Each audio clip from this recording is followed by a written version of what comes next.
And Mayers for the win for Baylor from 30.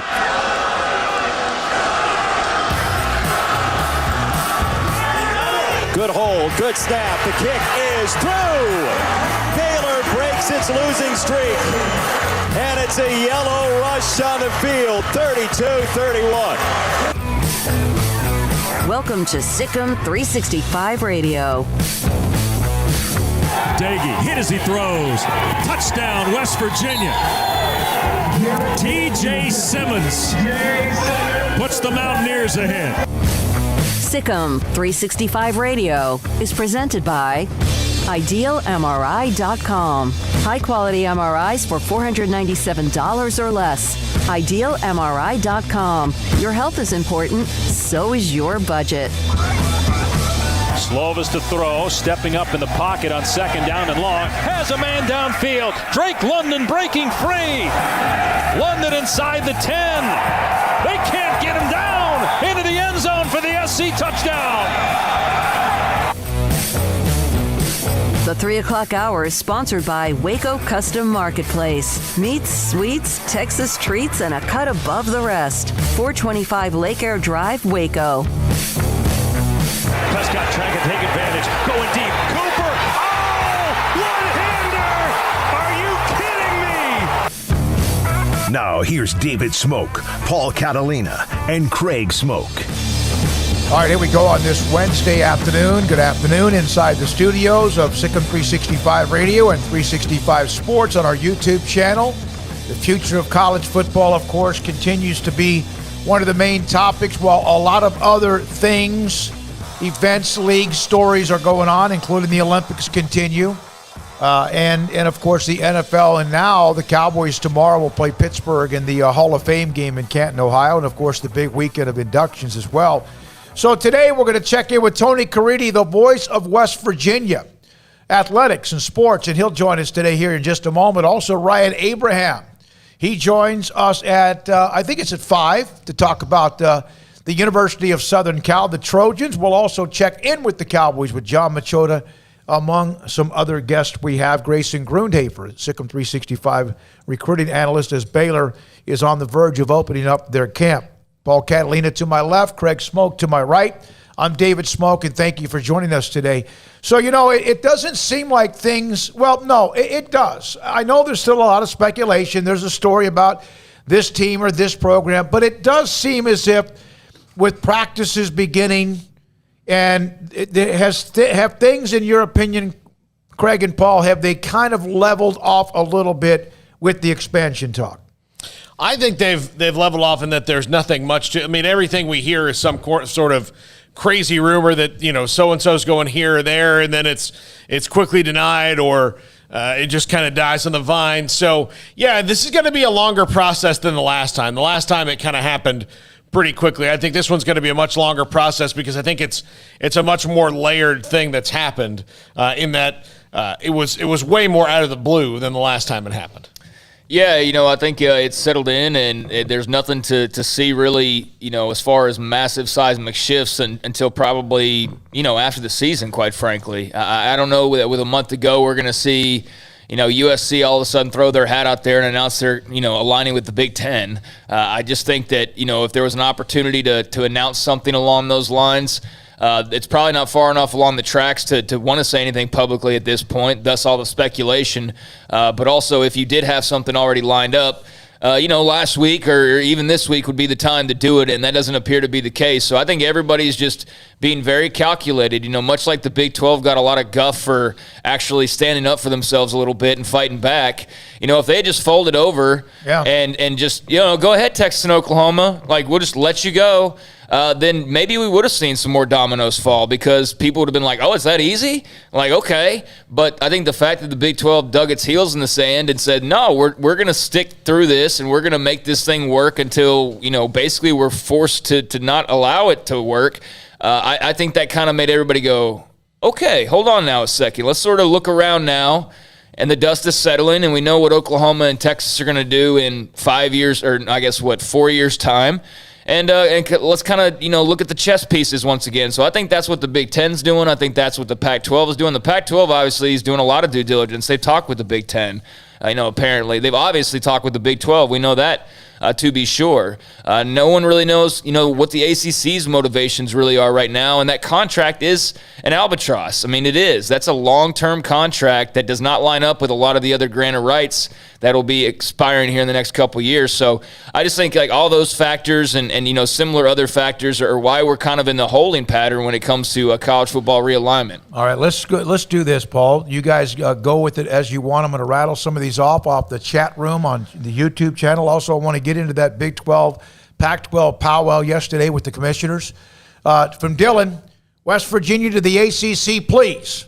By 2022, Tony Caridi joins us in 10 minutes. He knows a lot about what's going on, you would think, with West Virginia. Yeah, I'm interested to hear what he has to say. And I'm wondering, like I said a second ago, what are the ACC's motivations here? Because of that long-term grant of rights. And, previously it seemed like any movement on their part would be as a result of what Notre Dame was going to do.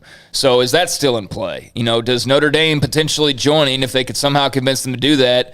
I think that's the route that would allow West Virginia into the conference. But if you're not adding to Notre Dame, you're kind of not expanding most likely. Yeah, you're probably not expanding. Yeah. All right, I'll say this about West Virginia. You wonder if the Pac-12 partnership is a thing that does happen, even though, say it does, and it's 12-8. You've got this 20-team partnership, and maybe you do 10 teams on either side with pulling the Arizona schools over. Which I don't think has a chance in hell. No. Yeah, but I'm just giving a loose guess of what it could be. That's what everyone's doing, really. Maybe you let West Virginia find a new conference home, because there's going to be, if they were having a problem playing volleyball in Lubbock, they're going to have a hell of a time playing volleyball in Tucson, and not to mention volleyball or women's basketball or track or baseball in Los Angeles in the middle of the week. So it's going to be hard on them travel-wise as far as time goes. And not only that, you say that for West Virginia, but how about Washington State having to go to West Virginia to play anything to the Eastern time zone? So it's All right, I agree. Caden, I'll cancel your wish with mine that say I hope West Virginia to the ACC never. From I Got the Keys, Keith Moore, North Carolina to the SEC. I'm speaking it into existence. Hey, I wouldn't be surprised if they were on the short list of who the SEC is contemplating in terms of whatever their plans are. I don't think they're done. I think they might be done for the time being, but. And it might be done for the foreseeable next few years. But I think when the whole bonanza pops off again here in 2025 or whatever, I think the SEC is not going to stop at 16. They could, and they'd be fine. But, if there is a chance at a Clemson or at a North Carolina or at someone like that, they're definitely going to, as we all know all too well, they're definitely going to weigh their options, whether publicly or privately, and we'll have a plan in place. So, yeah, that wouldn't shock me in a few years' time, but the ACC grant of rights is a bit problematic. Yeah, it's going to be, the thought about SEC going above 16, then you're talking about, okay, then what do you call it? Is it still the SEC, or do you call it something else? It's like a completely different league? From Nick Barnett, good afternoon, gentlemen. Nick, always good to hear you. Luis Pap, SicEm baby. Dylan, I predict this will be the last year of the Big 12. Who knows? Roberto Zavala, Boomer, Sooner, from Matamoros, Mexico. All right. Hey, very, very cool. Shout out to Mexico. Shout out to everybody in the chat room. And it's funny, everybody was talking about this super conference idea kind of loosely just a couple of years ago, and we all thought that, okay, that sounds interesting, but that's years away now. And yet, all it took was one couple major moves to make it a reality in a quick hurry. And it's definitely not over. So some other ones. Bold Castify. We're going to do this off the top, then we'll break, come back. Knoll Nation, Paul. All right. Like that one. Also, Dylan, Big 12, Pac-12 merger would be the worst case for West Virginia. Robert said, I hope Baylor ends up in the Pac-12. Baylor is a good program, Robert. That's I don't see that happening at all. Dallas Harris, Hail State from Mississippi State fan. I actually think Baylor would be a good Pac-12 team, but yeah, it's the whole religious affiliation that makes that problematic. But otherwise, I mean, athletically, they have good programs pretty much across the board. I think, kind of going more, it's funny when we were talking about Baylor's non-conference, like when I first got here years and years ago, I always noticed they didn't go west very often, and I always found that curious. You remember that? I remember bringing that up to Ian McCaw, actually. And now they've scheduled some games here recently where they're obviously going to be going west and playing Utah and BYU and teams like that. But isn't Oregon down the road too? They got Oregon down the road. Yeah. So they've lined up a few of those teams. But I always kind of felt like the East is a bit crowded, and if you were to sort of start that expansion and the newer expansion, West is where you would head. And I'm sure other programs have that in mind as well. But that religious affiliation's a no-go. I don't care where they go. I'm just glad that the non-conference schedule has been increased as far as the value and the quality of opponent. Even if they get drilled, you got to play them. You got to play those teams. I want to ask Paul this because we just had a Noel that was in the chat room. Okay, let's say there was something to these actual rumors about the SEC wanting to expand even further. And, there was rumors last week about, trying to pick off an ACC contingent of like Florida State and North Carolina and probably Miami, I would think. How would you? I mean, as a Florida State fan, what do you think about the? Because they'd be in the clique. Yeah, they'd be in the group. They'd be in the in crowd. But how would you feel about that? I think I'd probably have a lot of mixed emotions about it. In that, what my genuine hope for them is that they start winning conference titles and getting back into national contention is what the program was on. And I don't know if they do that if they join the SEC. I think it'd be to a much lesser degree. I mean, it's kind of what you just described Texas. Yeah, it's exactly what that's what I'd be worried about. But on the other hand, I do know that like the whole recruiting advantage that comes with the SEC would be a boon for them. But so if you got 32 teams eventually, is there any recruiting advantage? It's like how far will they go? And 16 is already quite a bit. All right, let's go through just a more handful of these. Then Tony Caridi will give us the West Virginia angle. Joey B., good afternoon from Colorado. Shane M., 1980, go Tigers. Russell Williams, the other 8 teams have to look elsewhere, leave as soon as possible. Decline said, Hookem and Silver Sargent, go Hogs. And then somebody put down the horns down. That's going to be a $15 fine. You can hit the little cash button and get paid via that way. From Nick Barnett, by the way, you can do that in Armstrong, then we'll get pizza if we raise enough money today. Great Caden Grace, some of us said from day one it was over. For now, it is always that way. Lots of chatter in AD offices, but these things take some time to line up. And Nick said, hey, as the Big 12 filed suit, saw a pundit casually mention a Big 12 lawsuit in a pretty certain context. Yeah, that's when it was the cease and desist and kind of threatening that there could be one. And now, as Bob Bowlesby said Monday in Austin, ESPN and Bob Bowlesby and the Big 12 have said, hey, let's kind of keep this from getting too much more public and work maybe behind the scenes. The hay is out. Is it out of the barn or in the barn? I don't know. Maybe it's back in the barn. But the hay's in the barn as of now, I think. That statement, though, was kind of cryptic to me on 2 levels. One, he didn't want to torch ESPN. He said it wasn't in either of our best interests. Now, that could have just been the Big 12, fighting a giant like Disney and ESPN. But it also could have meant that, like, ESPN's like, yeah, okay, well, like, behind the scenes, like, okay, we'll cop to the fact that you have that. But guess what we have? We have one of your schools contacting us asking this. Like, can we join? Okay, we got a break. I know we got more to get to. Craig Smoak, Paul Catalina, David Smoak in the studio today. Jack McKenzie.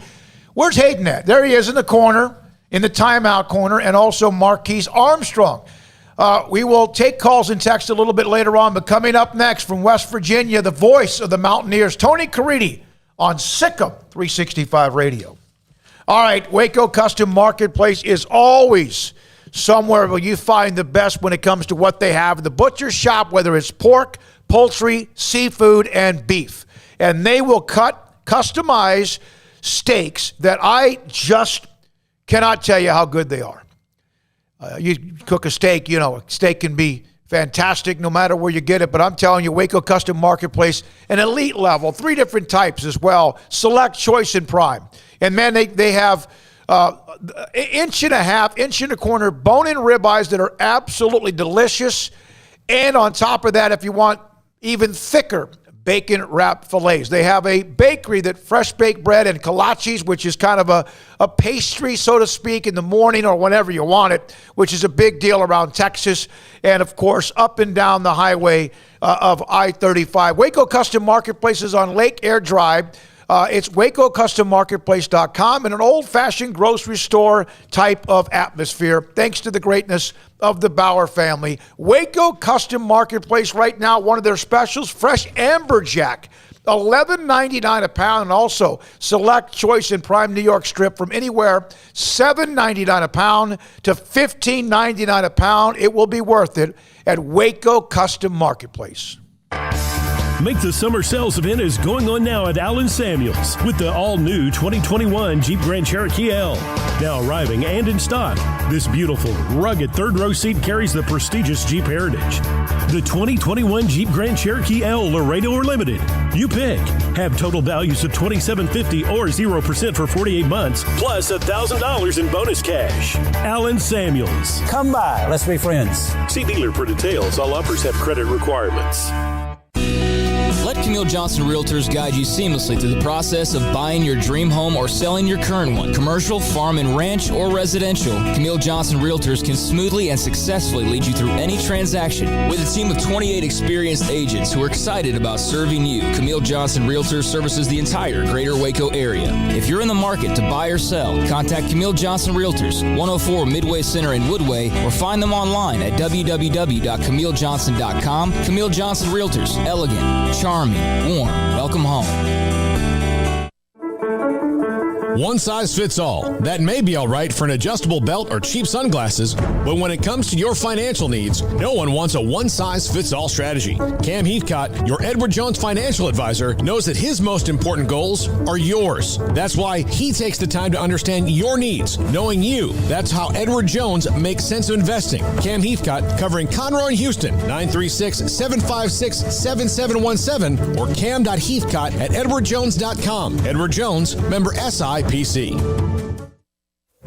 Boots add protection. Good boots help you climb better and move forward faster. And when your son or daughter steps into the boots of a U.S. Army officer, they also learn how to lead. In these boots, they'll gain more confidence with expert training in one of more than 150 occupational specialties. In these boots, they'll stand a little taller and lead a team with diverse backgrounds and areas of expertise to successfully accomplish whatever challenge comes next. In these boots, they'll earn respect with valuable experience from day one that will give them solid footing for success into the future. Highly qualified candidates who earn a spot on our team can receive comprehensive health care coverage, college tuition assistance, and a bonus of up to $40,000. See all the things your son or daughter can achieve in our boots at GoArmy.com. U.S. Army Waco Recruiting Company, 254-598-8131 or 254-776-1543.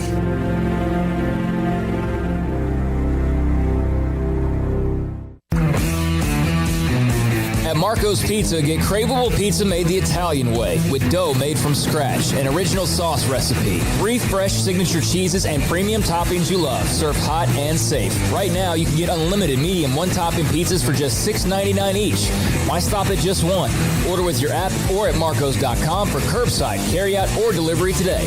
Marco's, pizza lovers get it.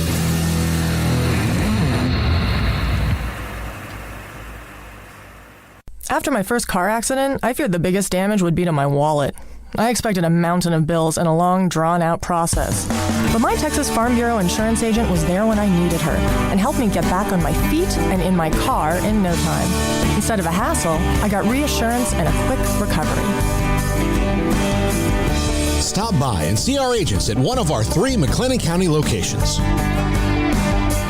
Coverage and discounts are subject to qualifications and policy terms and may vary by situation. Welcome back to SicEm365 Radio. The SicEm365 Radio Live Guest VIP Hotline is sponsored by Stonewood Dental. We are all in this together. All right, we have Jed Drenning joined us on Monday as we've tried to bounce around as much as we can with various programs who have a chance or are a part of whatever's going on right now in the landscape of college football. We've heard from so many of you, Brigham Young and West Virginia, UCF and Memphis, among others. Tony Caridi, voice of West Virginia, joins us on SicEm365 Radio with Craig Paul. And also, I'm David Smoak. Tony, thank you very much. What is the atmosphere or the temperature right now among Mountaineers fans or even the athletic department about what's happened the last 2 weeks?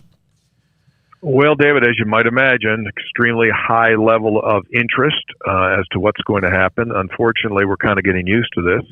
It was about 11, 12 years ago where we went through this when the Big East Conference blew up. And that was, to be quite honest with you, that was even more of a tense time because you just had no idea as to where you were going to land. And the biggest worry was that, again, what we're looking at right now is that financially you could be left out. And back in that day, West Virginia brought in about approximately $10 million a year from the Big East Conference. And the concern was that someone was going to get left out. In that particular case, it was Connecticut. And if you take a look at what has happened to UConn over the last decade, it hasn't been good. So we were certainly concerned that could have been West Virginia. Instead, as you well know, we ended up in the Big 12, and financially it was a huge increase. And to be quite honest with you, it's been a wonderful fit as we get ready for year number 10. And so now fans, I think, are just taking a very, very cautious look and a wait and see to see how all this unfolds. If there is this partnership with the Pac-12 or something like that, how much would that affect where West Virginia would want to go in the future, given that they probably wouldn't have to go all the way out to the West Coast all that often, but the fact that they would have to for not just one or two football games a year, but for, baseball and basketball and everything else that are midweek sports? I think that at this point in this craziness that we've all created, or the college people that have been putting these leagues together have created over the last decade, I think geography no longer is even on the calendar. And I think that to answer your question, the two biggest things would be, do you have an opportunity to remain in the status of what we're now calling a Power 5 school? One, do you have that opportunity to compete, to play in the playoff? And secondly, financially, where does that put you? As you guys have seen, the speculation is that you could go from potentially making 35, 37, 38 million in the Big 12, and now those numbers have been reported to be anywhere between $15, $16, $17 million. So I think for West Virginia, geography aside, it's, do you still maintain the status as one of the big boys, and financially, can you stay in the neighborhood with the other leagues? And financially, we know that grant of rights has Oklahoma and Texas locked in for the foreseeable future, and therefore the thought of these 8 schools sticking together for as long as possible. Now, I think we all know that if the ACC or someone was to come call a certain member, that they're going to have to listen to that phone call, Tony. But what do you think the odds are, at least from West Virginia's perspective, of these 8 actually kind of just standing their ground, picking up some big paychecks here sooner rather than later, and seeing where the waters are kind of churning, in a couple of years? That's all going to be determined not by those 8 schools, but by the other leagues. And by that, I mean, do those other schools, what's the next move? People, I do a talk show as well, and people call and they text and they ask the question, what's going to happen? What's going to happen? And I maintain this. No one knows, including the people who will ultimately make that decision. And if they do right now, today, as we talk, say they know, they're lying, because the pieces have not come together yet. And so, it's totally hypothetical as to what those 8 schools would do until someone makes a move. So, to answer your question, if staying together as 8 is the best situation for everyone involved, then the 8 will stay together. And if that's not the case, then you will start to see a move. I mean, it's this great fundamental question. How loyal can you be to your league? How loyal should you be to your own institution? And as a result of that, that's what makes these things so difficult to try to put together, is because you're trying to say, hey, we're together, and at the same time, you know that from an institutional standpoint, your charge and your mission is to do what's best for your institution. So it's a really a catch-22 situation for these schools. And if you want to speak about it, David, on even a bigger issue, and guys, on a bigger issue on this deal, it's so sad to me to see where this has all gotten, has gotten to. If there's not a place for the Baylors, the K-States, the Oak States, and the West Virginias, and the TCUs, and Texas Techs, if there's not a place for those schools, then there's something inherently wrong with the world and the business that we're in college football. And the reason why this game is so beloved is specifically for the passion that it generates and the rivalries through the years. Let's face it. A lot of these schools, all of it, they know that the chance to win a national championship on a year-to-year basis is extremely, extremely rare and difficult. However, every time this year, what happens to us? We get all fired up and we get all excited because of the opportunity. And whether you don't win a national championship or not, it's a big deal if Baylor beats Texas that year, or Baylor beats TCU, or back in the day if West Virginia beat Pitt, or West Virginia beat Virginia Tech, or West Virginia beat Maryland. Those are the things. Those are the little jewels that we have and we carry, and that's what keeps us going. And so if there's no longer a place in the game for that, and yet we're going to form this very elite thing, the future of this game is not bright. If that's going to be the case, if it's a 30-team league or this, that's what they're talking about. And that's the long-term play on this thing, because the little kids growing up in Waco or in Stillwater or in Morgantown, they will not have that passion because the care will no longer be there, because you don't have an opportunity to participate. You don't have that dog in the fight. And over the long term, people will become disinterested, and this game will lessen itself. And that's the bad thing. I could not have said it better, Tony. Yeah, for real. I really couldn't have. I've tried for the last couple of weeks, or even when there's been other discussion, and I know that a lot of people look at the overall, like who's going to play for the national champion, and it's no different in the NCAA in basketball. There's 350 teams, and yet there's that dream of making it and winning a conference title and getting to the dance, and who knows if you're going to be Cinderella for at least a weekend or two. And I don't think I could have summed it up much better than that. Absolutely. No question. Go ahead. I'm sorry. Well, my point to all that was, I mean, that's the essence of this game. And I think we all got taken to the side when the 12-team playoff first came out. I'm sure you guys were doing the same thing that we were doing. We're going like, well, heck. Yep. That's a pretty doggone good deal. Now you at least got a shot to get into this thing. Little did we know that it was just yet another calculated plan that made it even more enticing for Oklahoma and Texas to go to the SEC, knowing now that they don't necessarily need to finish 1 or 2 to win the league, but they could be one of 5 or 6 teams in it. And so that in itself even hurts more, getting excited about that possibility and then going, well, you were just getting played is what you were getting.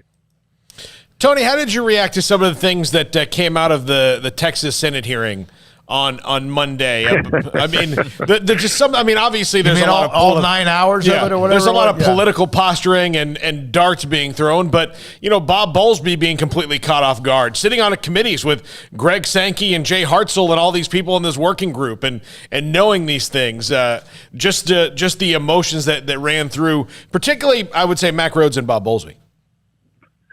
Well, again, I was at Big 12 Media Day, and when I thought the commissioner made a really super good point that, because TV households, cable households no longer were the same commodity that they were 10 years ago, that we probably won't see that kind of movement anymore, because it was all about households to get Rutgers and to get Maryland to go to the Big Ten. It makes no sense from a competitive standpoint. Those teams aren't of that quality, but they were households and they were dollars. So when he said, we got 20 million cord cutters over the last decade, to me, I went like, this is all good because now things will be settled.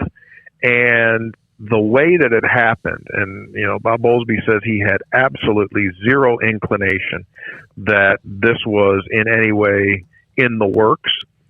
That, to me, is about as close to a mob hit as I've ever seen. I mean, mob guys go to the other mob guys' kids' weddings. They go to their first communions. They go to their funerals. They, they say, "Hey, what's up?" And then they go around the backside and they make a hit. I mean, in a very colorful illustration here, I mean, what was the difference than what we just saw? It's a 4-person committee working on the college football playoff. Not a word is said, and you get absolutely shanked.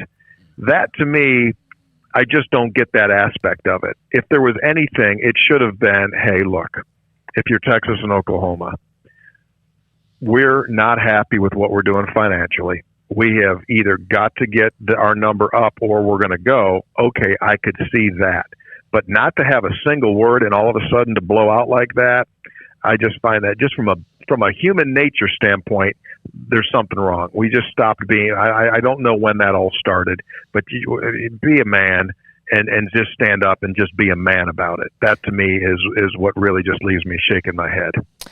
Couldn't agree more, Tony, and love the mob hit analogy as well. I think that's perfect. While we have you, Neil Brown heading into year 3. Mountaineers were a good team last year, bowl-type team. What are the expectations? What's kind of the buzz right now as fall camps start to get underway? Excited. They get together tomorrow for the first time for meetings. They practice Friday. We'll be better overall. I don't know what that's going to equate to wins and losses. We went 6-5 last year. Won the bowl game against Army. And so offensive line will be better.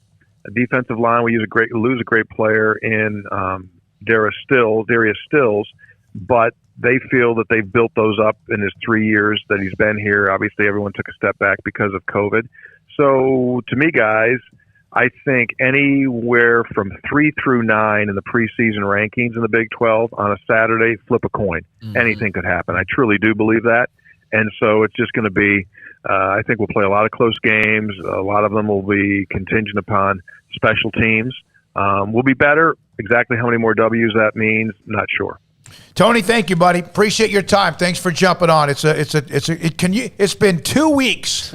It's been exactly 2 weeks ago, an hour ago, when that story popped with Brent Zwerneman and the Houston Chronicle. And doesn't it seem like it's been like 2 months already? Yeah. It's kind of unbelievable.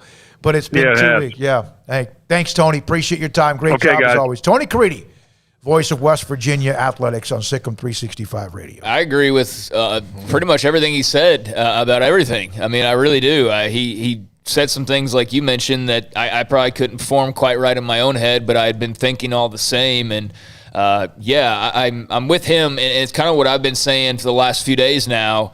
When everybody is,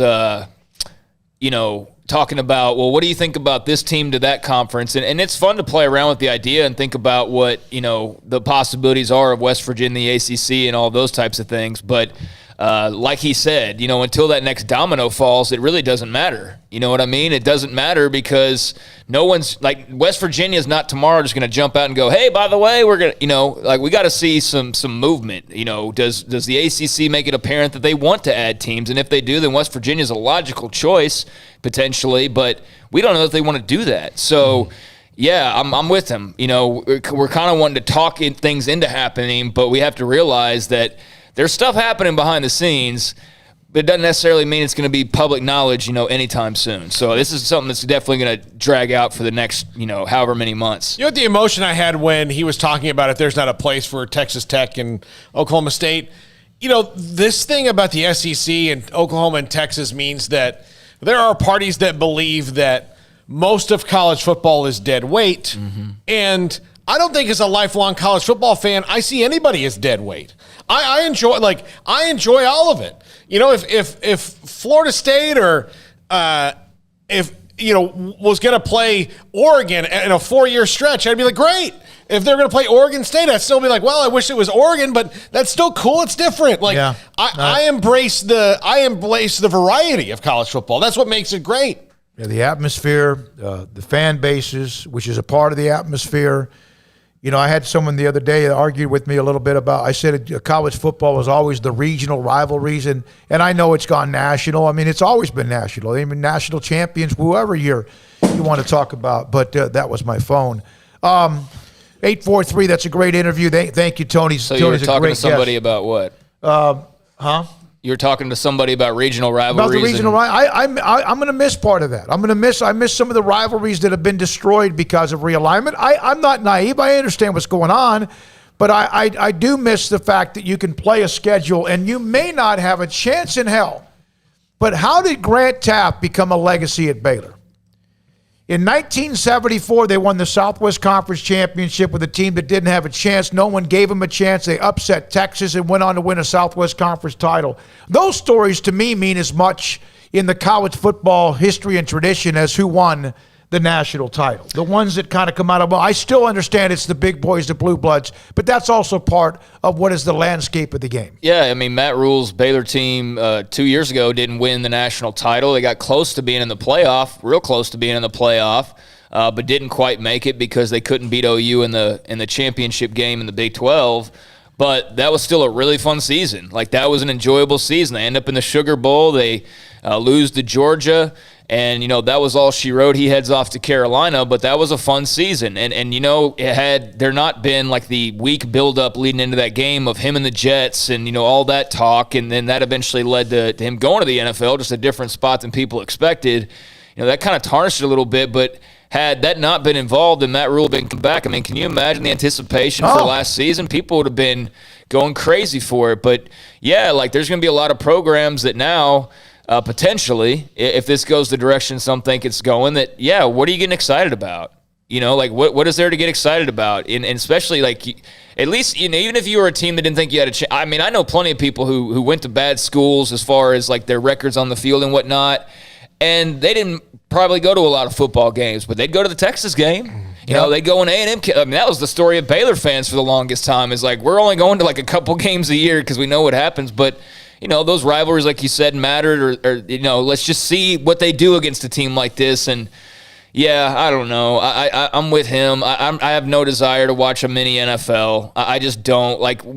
I know it's fun to see and Clemson. By the way, for those that don't know, Craig is a lifelong Oklahoma fan. He covers the hell out of Baylor in college football, but he loves OU, so he wants them to do well. But that's not something that you're all that thrilled with, as far as the mini NFL, even though they'll be a part of the mini NFL. Yeah, I mean, they're going to be in the in crowd, and that's cool, if that ever happens. And I think the SEC move is really interesting. I'm not entirely against it for them, but, I'm also very aware of this might not end up like you think it's going to end up. It's going to end up with lots of money in your pockets regardless, but this whole being able to beat your chest year in and year out might not be the case.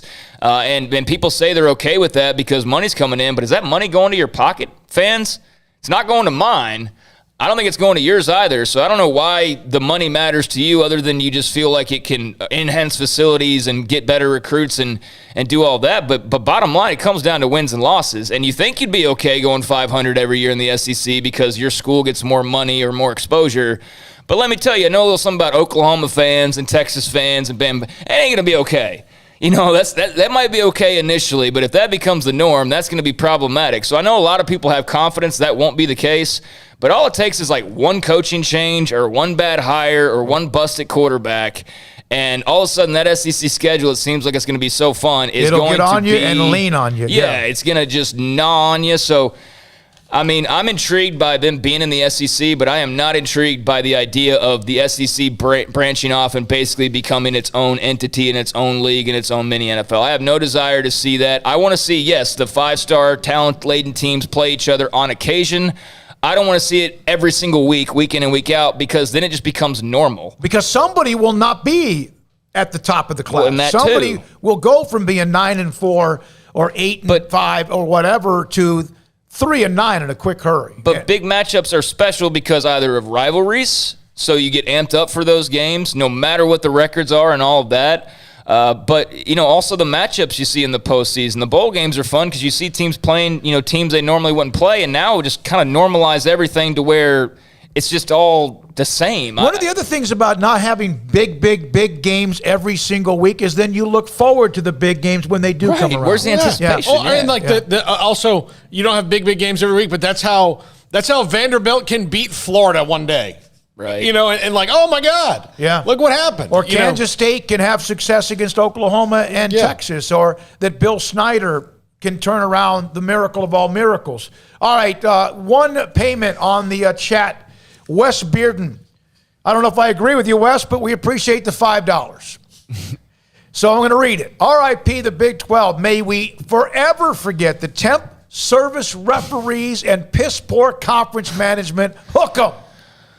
Yeah. I think 9 of the other 10 teams in the Big 12 probably disagree that it was, and I understand UT's had a few of their games too. But. Well, I mean, I think that he's actually perfectly onto something as far as the poor referee. And I mean, the Big 12 referees have been a laughingstock for the last several years. Not as bad as the Pac-12. Not as bad as the Pac-12, but they're not far off either. And they never change. They never get any better from one year to the next, because I guarantee you we're going to go to that first game or second game or whatever, and there's going to be a 25-minute video review over, like a half of a yard on a 2nd down and 6 that they just need to, stew on for forever. That doesn't matter in the grand scheme of things at all. I mean, it's a poorly run conference, and it's, poorly run down to the officials as well. So, I know there's definitely complaints to be made, and Texas fans are excited to see some new grass. Yeah, but saying you're at least not as bad as the Pac-12 is like, that's like going to the skin doctor and comparing skin tags. Like, you still have them. Or cancer.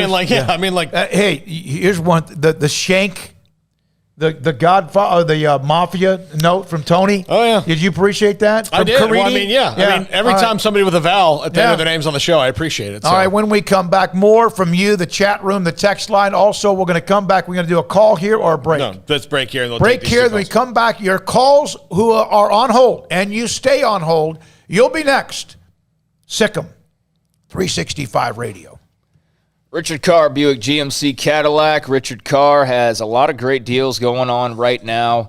They want to get you back on the road, and they want you to be comfortable when you get back on the road. It is super hot here in Texas. I'm not sure what the case is around the rest of the country, but Richard Carr knows that now is probably the worst time to be riding around in a vehicle that's got, AC issues, or maybe you're constantly getting low air in your tires. You just had the vehicle for a long time. It's not something you have a lot of confidence in driving too many miles in. So let's fix that with a variety of new and pre-owned vehicles over at Richard Carr. How about some responsive power, some advanced technology, and exceptional agility? All of that can be found combined in the new Cadillacs to bring a smile to your face on every drive. At Richard Carr Cadillac, they will find the right model for you, whether it's a smooth and powerful CT4 sedan starting at only $33,395 or the XT4, XT5, or XT6 lineup of SUVs in the style and size to fit your lifestyle. You can also get back on the road with safety, space, and luxury in the Buick models. Right now, well-qualified buyers get 0% financing for 72 months on most 2021 Buick SUVs. And as I mentioned, Richard Carr is loaded with not only new rides, but also premium pre-owned cars and trucks, all of them priced to move during the summer savings event. Multiple cars and trucks priced down to get you back on the road this summer, all of them going through a 172-point inspection before ever hitting the lot. With dozens of lenders, Richard Carr says yes when others say no, as 100% credit approval is always the goal. Richard Carr is your local hometown dealership, so give them a chance to earn your business with great prices, free oil changes, and superior service after the sale. You can come by the dealership and take a test drive, or they can bring the test drive to you. Just get in contact and set that up, and they will bring the ride on over for you to check out. It's a summer savings event going on all month at Richard Carr. Richard Carr Motors, run by loyal and proud Baylor Bears. With so many companies and policies out there, it gets so confusing shopping for insurance, and I never know if I'm getting the policy that's right for me. Luckily, I met the team at the Niche Group Insurance Agency. With the Niche Group, you can go to one company and get access to coverage options from many insurance carriers, and you get to speak to a real person about your specific coverage needs. With the Niche Group, I know I'm getting the right coverage at the right price. If you need insurance, talk to the experts at the Niche Group at 1-800-258-8302. Riverbend Liquor and Wine has their easy-to-access drive-thru open and convenient and clean in-store location on the corner of Lakeshore Drive and North 19th Street in Waco. Riverbend Liquor has the best and most extensive variety of craft beer selections in Waco, and Balcones whiskey, including single malt, pot still, baby blue, rye, brimstone, and the all-new lineage in stock. Riverbend Liquor and Wine, family-owned and operated, and a hidden gem in Waco on Lakeshore Drive at 19th Street. And find out more on Facebook and Instagram. Southwest Sports Medicine and Orthopedics, the team physician of Baylor Athletics. Our doctors specialize in the diagnosis and treatment of any and all sports-related injuries. Celebrating over a decade of service in Central Texas, our doctors are equipped to handle a wide range of issues, whether it's your foot or ankle, orthopedic spine care, your hand or wrist, knee and shoulder pain, or if you're in need of our arthritis or total joint clinic. Come see us at the new Baylor Scott and White Ted and Sue Getterman Sports and Orthopedic Center. Trusted doctors at Baylor Trust, Southwest Sports Medicine and Orthopedics. Our goal is to get you back in the game.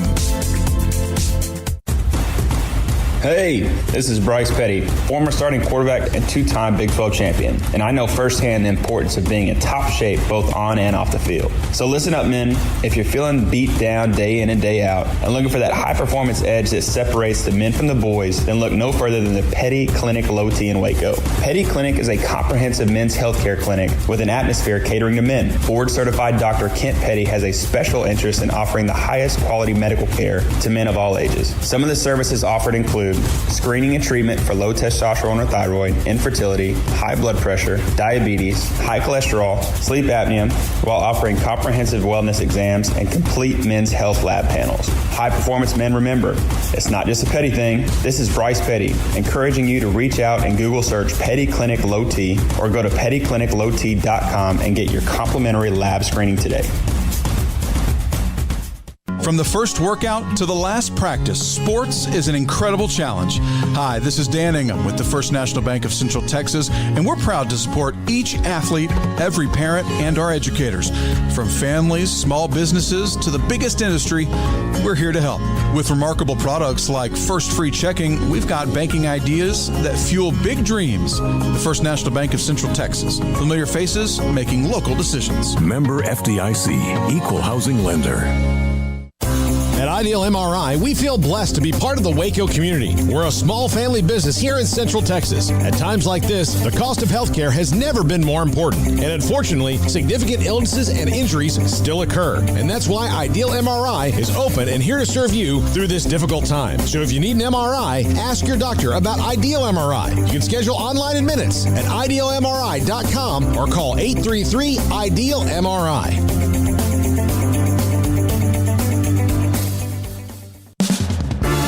Welcome back to SicEm365 Radio. The SicEm365 Radio app is sponsored by Allen Samuels Dodge Chrysler Jeep Ram Fiat in Waco, your friend in the car business at Loop 340 and east of 84. Come by. Let's be friends. All right, a couple of quick notes. Here's one, a couple of things to learn from. This is from the 909. Nope, that's asking about the Pac-12 and Big 12. We're going to have Ryan Abraham, who covers the University of Southern Cal. He'll join us today at 5 o'clock. Here's another one.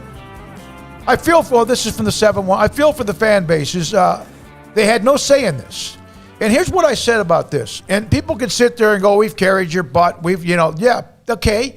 You're bigger, you're stronger, you have a larger alumni base, larger stadiums, more money. That's great. But sometimes you're 5'9". And you want to be 6'1", and you can't, no matter what. And yes, you can get better and become a better football program by spending more and more money. But some of these schools that are being left behind, they really have no chance of doing much more about it than just playing football. Baylor, for example, cannot have 50,000 students enrolled. It's just, it's not possible. Can't have it. It's not possible in any way, shape, or form. So yeah, they can't. I mean, they've grown over the last few years, but they've got to grow at a somewhat slower pace. So, yeah, they're never going to have, like, the alumni base of a Texas or a Texas A&M. It's just not possible. And to sit there and if you have that and to say, well, okay, and don't mean to be, I shouldn't have said it that way. Okay, that's who you are. And then there's somebody bigger than you, even though you always think no one is bigger than you. There is. And you cannot, if you're Stanford, even though they have this massive whatever endowment and all the stuff, you just can't be who you're not when it comes to enrollment, alumni-based donors. Even with Baylor, a small alumni-based, small school, small enrollment, they have some pretty damn big donors, man. Some of them are monstrous. But there's not many that have Phil Knight at Oregon, who kind of exploded onto the scene, of course, in the last 20, 25 years or so. So basically you're saying there are some haves and have-nots. Yeah, no. That's but college to sit football. there and point at people and go, we've carried you. Well, you should. Well, that person themselves didn't physically do anything, and really you're giving too much attention to somebody who's clearly trying to troll or who just doesn't really get... No, actually, it was a guy who felt sorry for the ones who were the well, then have-nots. I take that back. But, anyways, there's going to be people who do that. There's some people who are just going to be like, they don't care. They don't care about Baylor. They don't care about TCU. They don't care. They're Bama fans or OU fans or Texas fans, and all they're thinking about is what the future looks like, even though the present is very much still in the Big 12 for at least the next few months and perhaps even longer than that. You get millions of college football fans together, and there's going to be some people that are going to react one way and plenty of people that will react the other. I think it would be interesting to truly know, and there's no way to do this, but it would be interesting to truly know how most fans feel about the idea of what people are fearful of happening. Because I do think there'd be a large chunk, obviously coming from schools like the SEC, that are loving this, that are in favor of this, that are can't wait to see what this is all going to look like when the dust settles. But, that's 16 schools, and maybe some of the others that feel pretty safe in some of the other conferences, but there's certainly 8 in our neck of the woods, and the majority of the rest of the schools out there that are not feeling that way, and I think that's a shame. One other regional note, and I know we have the calls we promised. The Tar Heels will never leave the ACC. They have massive donor pipeline in the Rams Club, etc. I love your show, listening to you guys every day, all the way out here west from Winston-Salem. And that has been one of the good things about having fans who are like locked into their programs, is there's certain little things here and there that we don't really have a good idea about because we're not there and don't cover those programs. So I remember bringing up a conference possibility last week, and someone was immediately like, nope, that's no way that can happen for this, and reason. So yeah, thank you, North Carolina fan, for chiming in there. Appreciate it. All right, Andrew in San Antonio, thanks for your call. You're on SicEm365 Radio on the BetUS caller line. Use promo code SicEm125. Go ahead. Hey, what's going on, guys? Doing well. Just wanted to say I'm really enjoying your coverage of this whole conference realignment thing. Full disclosure, I'm a Texas and Texas Tech alum. I got degrees from both schools, so I'm bummed out. I won't see them play each other anymore. And you guys have actually covered everything pretty well, so I appreciate the content. Thank you. After listening to all the testimony at that Senate hearing the other day, there was a lot of emphasis put on what type of draw a program like Texas brings to communities and to different campuses whenever they're in town. So it may be too early to ask this question, but I want to know, will Baylor fans want Mack Rhoades to schedule out-of-conference games with Texas, especially if it's home and home? I just want to know what you guys think the general feeling from the fan base would be regarding playing Texas after they leave for the SEC. I'm going to guess we had Mac on yesterday, Good but question. There was so much more. It's a great question, and maybe next week or down the road, that's a great question to ask him. I'm going to probably say no. I'm not sure about what they would do. But I'm going to guess no.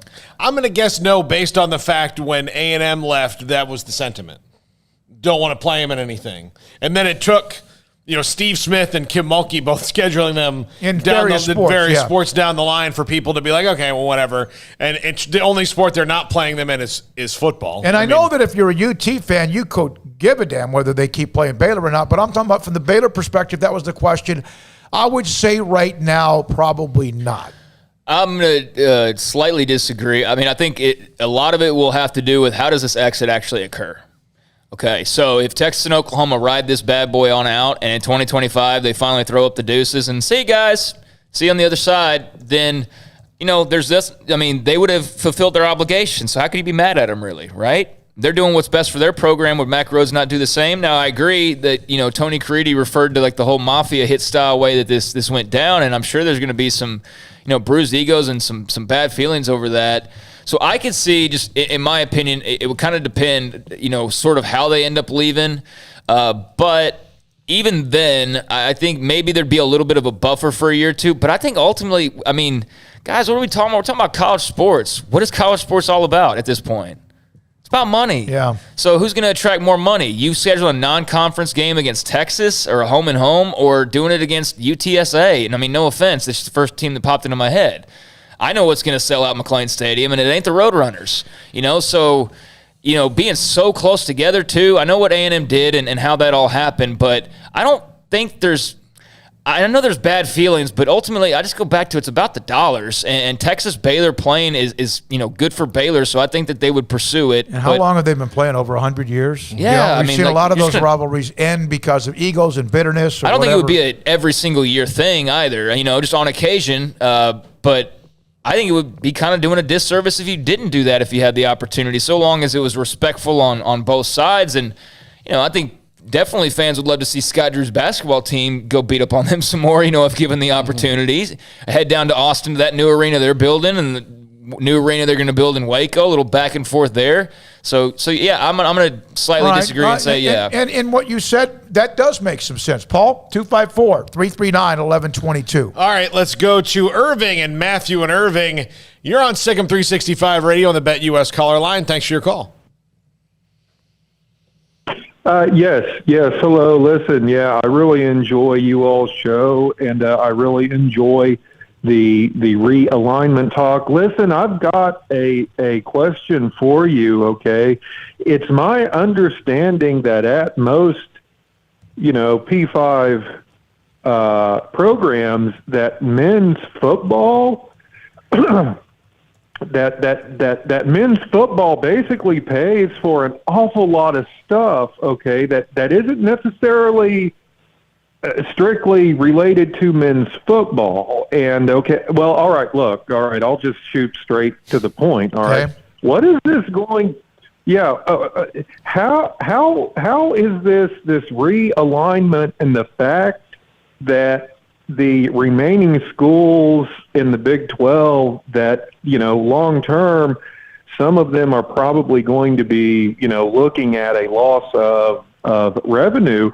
Okay, what is that going to do to, for instance, like women's volleyball or like men's soccer or like women's soccer? All of these other sports programs that have, a lot of intrinsic value that might be hard to put into strict monetary terms, but what is it going to do to those programs once the cash cow is gone?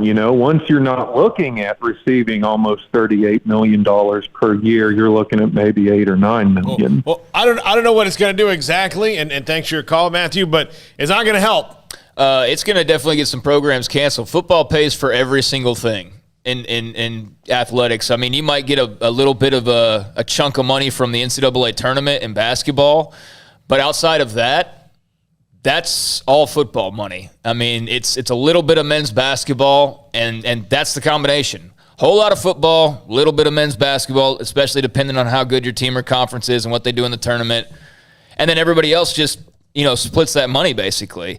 So, the idea is here in Waco that they're wanting to build a new football field house. It's been in the works for quite some time. It's been overdue. Most programs out there already have their own, separate football field houses, and Baylor's in need of that. And they were going to move out of the area that they're in right now, and that would open up the rooms for all of these other teams that you're talking about, the volleyballs and the track and fields and all of that.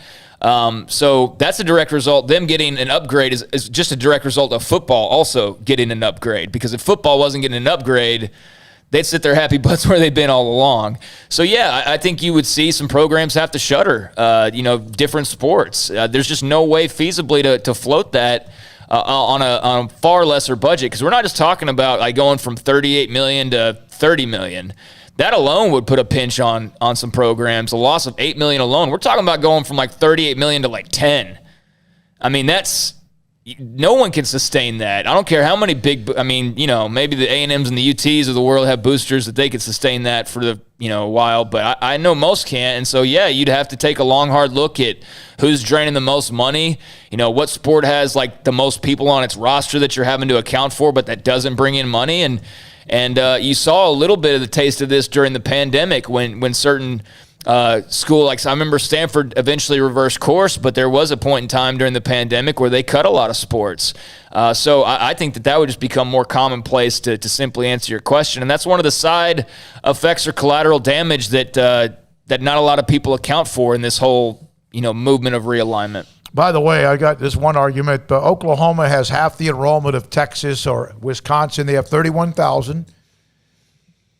Baylor has 16,000. And TCU has less than that. Oklahoma has not half of maybe what in the country. UCF has 70,000, but we know some of where that comes from. But most schools are in the 35 to 50 range. Not many are in the 50 range. You have Wisconsin, A&M, Texas. There's not very many. Most of them are Michigan, yeah. Yeah, most of them are in the range. So what Oklahoma does with a smaller base it's commendable, but 31,000 is still a very large enrollment compared to even, I would say, half of the Big 12. So I'm not sure what that argument was about. All right, let's go back to the calls. Okay, let's take one more, and then we'll break again and take them after the break. Trash Panda in Cincinnati, you're on the BetUS caller line. Hey, guys, how are you? Doing great, Trash Panda.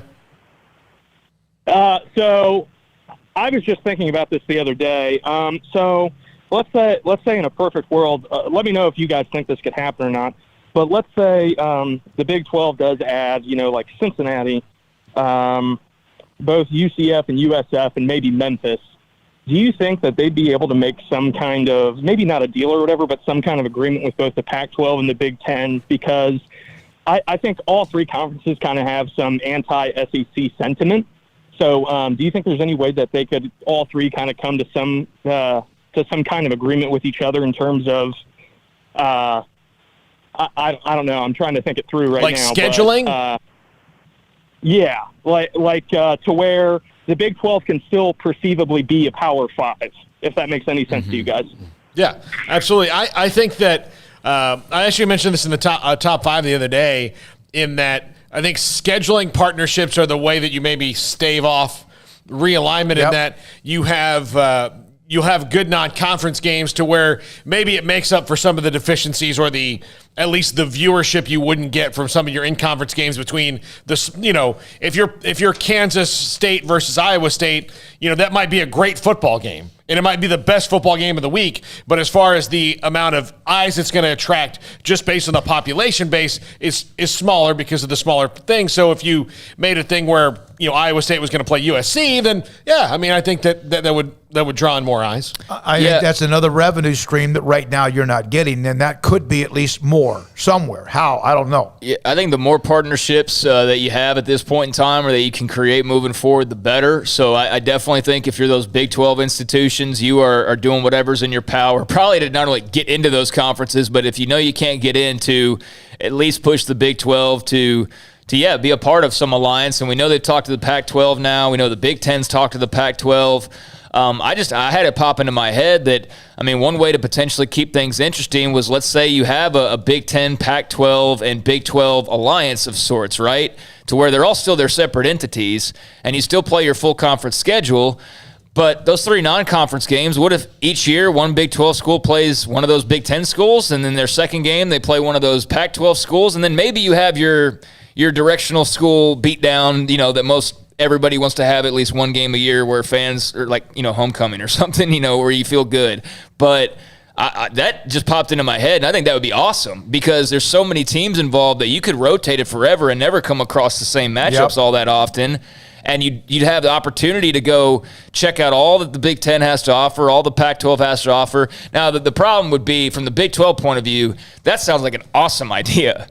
From the Big Ten and the Pac-12's point of view, I don't know how appealing the Big 12 matchups would really be. I don't know that Michigan's going to get excited about Baylor coming to Ann Arbor, or if Ohio State would get pumped up about TCU. But Ohio State, TCU have had a hell of a showdown here in the last few years. I think those could actually be some good games. So, from a Big 12 standpoint, I think it would be brilliant to do something like that. Every year you play a Big 10 team and a Pac-12 team in the non-con, and then maybe a gimme game after that.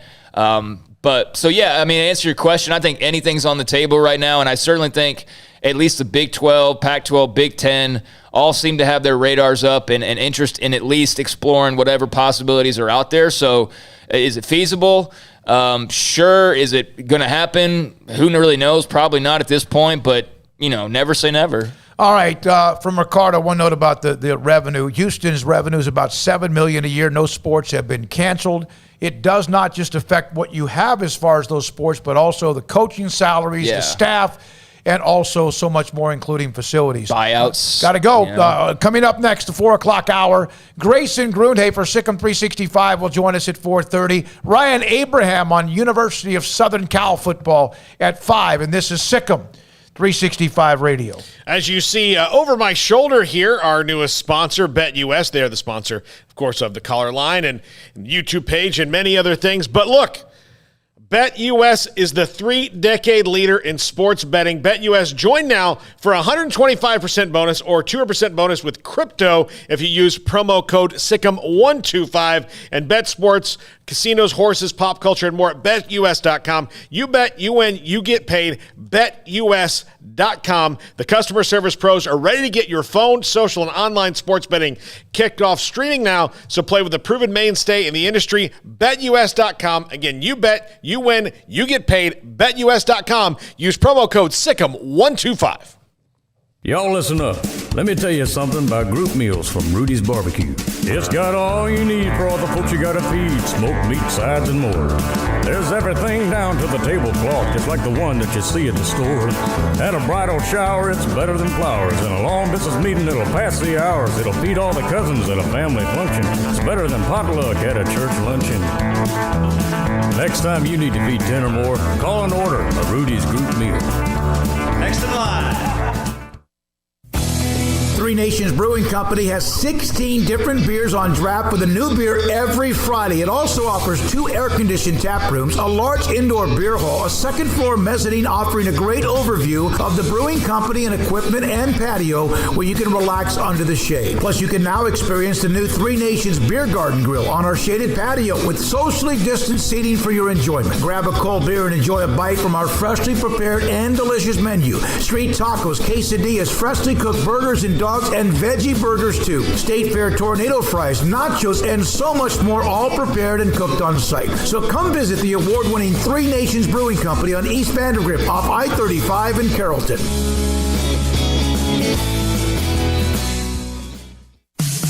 In the market for a quality metal building? Since 1943, Pioneer Steel and Pipe has helped Central Texas residential and commercial customers with metal building design, panel options, building components, and trim options. Pioneer Steel and Pipe's residential line is energy efficient, offers low maintenance, reduces insurance payments, is impact resistant, and carries up to a 45-year limited warranty. In addition, they can also help you find a metal building contractor for your project. Pioneer Steel and Pipe with locations in Waco and Bryan and at pioneersboys.com.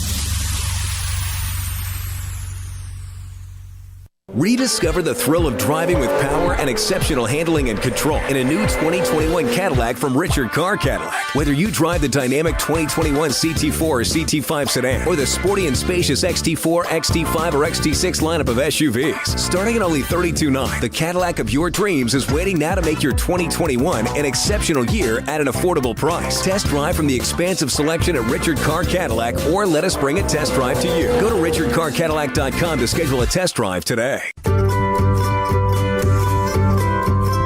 You want to know why Stonewood Dental is so successful? Listen to what happy customers have to say.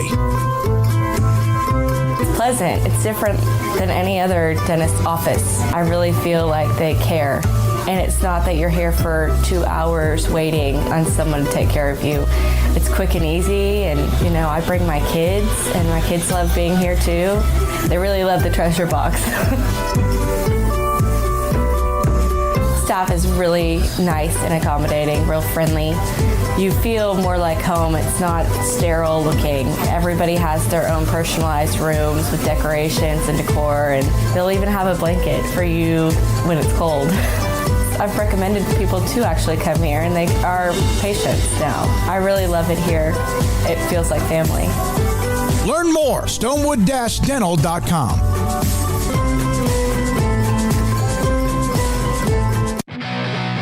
Welcome back to SicEm365 Radio. Purdy over the middle and intercepted. Tejada down the sideline and pushed out of bounds. The 4 o'clock hour is sponsored by Boozer's Jewelers, the wedding ring store, specializing in custom jewelry and repair, all in-house. Now, here's David Smoak, Paul Catalina, and Craig Smoak. All right, here we go. Calls, texts, so much to get to.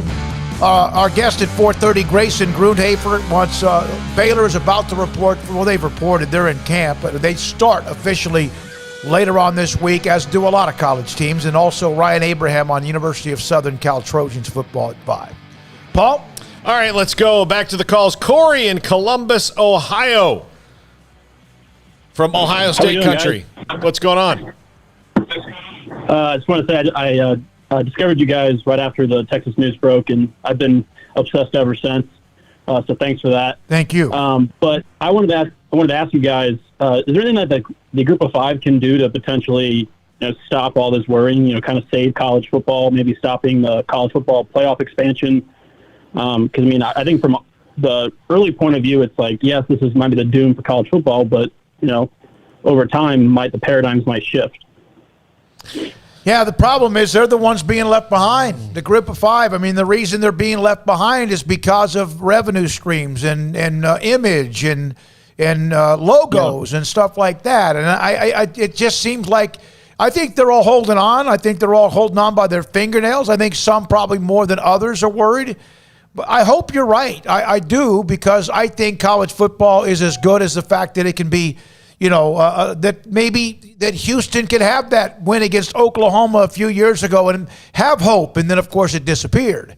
Or that someone and I are going back and forth about Tulsa and what kind of a year they had last year. And, man, I don't think that the Group of Five have any chance of stopping it. No, they don't have any power. So Go ahead. Yeah. So is the Big Eight technically doomed for Group of Five status at this point then?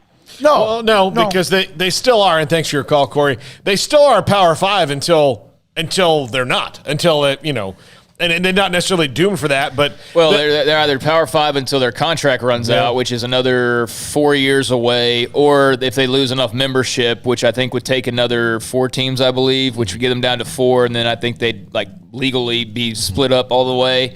But yeah, going back to the Group of Five, and the non-Group of Five, they just don't have any pull in this thing. Mm-hmm. They can't bust down the door anymore. Unless, somebody goes on a run and wins a national championship in football, but we know how hard it is just to even get a non-Power 5 team into the playoff, much less go on and win the thing. And even then, that wouldn't really, switch much up. It's still going to be the SEC and then the other 4 or 3.5 and then everybody else. So, yeah, the Group of Five, the non-Power Fives are at the mercy of realignment and whatever happens and where everybody ends up falling ultimately, basically. Yeah, I wish there was better news, but right now they're being it's a turf war, and they're losing pieces of turf.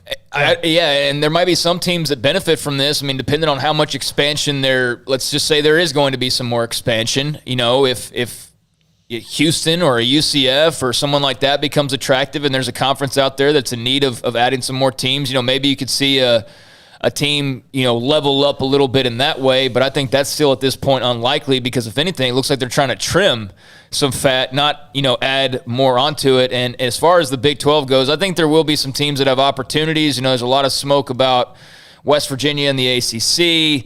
There's a lot of talk about, maybe a couple of teams breaking off and going to the Big Ten, although I don't know how realistic that is. But there's certainly enough rumors swirling, and I think the West Virginia ACC one probably would be the most logical and the one that's the closest to happening, but I don't think it's close to happening right now. But I think most of the Big 12 schools will have an option when all is said and done. Russell, real quick, I don't think ESPN hates the group of five. They've given the MAC their own day. Mm-hmm. Yeah, their own day, like, what is it, Tuesday or Thursday or whatever? At least it's a day. That's how TCU turned their thing around. Mm-hmm. Play you any day, anywhere, anytime. And that's how they started winning those games and conferences, and then gave them a chance to get back where they probably should have been from the beginning in the Big 12. And I'm glad he mentioned ESPN, because that's who would ultimately change the fortunes of the non-Power Fives. Yeah. As we saw them try to fold the remaining Big 12 teams into the AAC last week. They appeared to be the masterminds behind that, which is obviously a money move for them and also one beneficial to their Super SEC. But yeah, of all the talk about like who controls what, ESPN's the one that's in control right now, and that's why Fox and others are trying to slow this whole train down. Bama Boy, $5.55 to read your text. The tide has changed. Love the show. Tuned in every day. Roll. Thank you, Bama Boy. Roll Tide. All right. Let's see here. Let's go to T-Rex. You're on the Bet US caller line. Thanks for your call, T-Rex. Hey, guys. I know I'm not a big spender. I didn't give you a full $5, but I gave you $2. So go out and, I guess, buy Armstrong like half a slice of pizza with that. I don't know. He's underpaid and overworked, or maybe it's overpaid and underworked. You'd be a judge of that. Anyways, I heard earlier one of the callers asked about strength of schedule, or not strength of schedule necessarily, but like scheduling. Would we schedule Texas or would we schedule Oklahoma? So I want to focus solely on would we schedule Texas. I thought that the biggest argument since Bryles was here was that Baylor never scheduled tough non-con opponents, and I thought we had taken the steps to no longer schedule weak non-conference opponents. I'll leave that as it may be. SicEm Bears.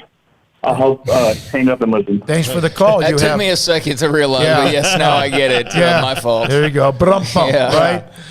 No, they're not. I was on a Salt Lake City radio station today. The non-conference. Someone asked me about Baylor. And Brigham Young. I was like, we're thrilled. Oh, yeah. Just to cover that game, a non-conference game that has a little bit of zip to it, and then eventually Auburn and Utah and Oregon. I can't wait. Here's the other thing about some of those things, like playing BYU. We're gonna have. I'll tell you, and I know you're gonna do the Smokey without even asking. You're gonna do it that week. We're gonna have Grant Teff on to specifically talk about one of the greatest college football games ever played that people don't talk about was Steve Young at BYU and Baylor here, and so much so it was such a great game and back and forth. Steve Young joyously ran over to Grant Teff after Baylor won the game and shook his hand saying, man, what a great game. A great game. Yeah, I mean, you see that on occasion. Yeah. You do still on occasion. That was an interesting time when, obviously everything fell apart after that. It's well documented, but there was that time when they were high flying that the only knock you could make was, yeah, but they don't play anybody in the non-conference. But they're beating their conference teams by like 40. Mm-hmm. Yeah, but they didn't play like one team in the non-conference. That was the biggest knock on them year after year for like a 5-year run, and then ultimately there became a lot of other things to complain about. But yeah, that non-con thing did finally get squared away. It's just that, things have been so inconsistent coaching staff-wise and all of that it's been hard to kind of let the pieces settle. All right, Robert, you're on the Bet US caller line. Thanks for your call. Hello? Yeah. Go ahead, let's go. Hey, guys, it's Baylor Bigfoot. Double B's on the phone, a first-time caller, but a long-time listener.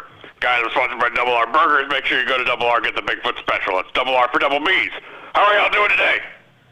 I was better until a second ago. What's going on? All right, guys. I had to call in and address a few things, including there are some losers and haters who are trying to be like me by calling into the show with stupid theories. At least I can back up what I say. Guys, first of all, I want to wish Coach Eric Mateos, my close friend, a very special and happy belated birthday on June 29th. I don't know how old he is, but I know he got rid of Jens Danielson, and so he's a legend in my book. He went to Hawaii on vacation as part of that 1-year anniversary, I believe, of last year not even 1 year when he got married, right? And then, of course, a birthday gift as well. All right? That's one. Oh, yeah, of course. I got him that for him, so I hope he's happy I paid for that trip.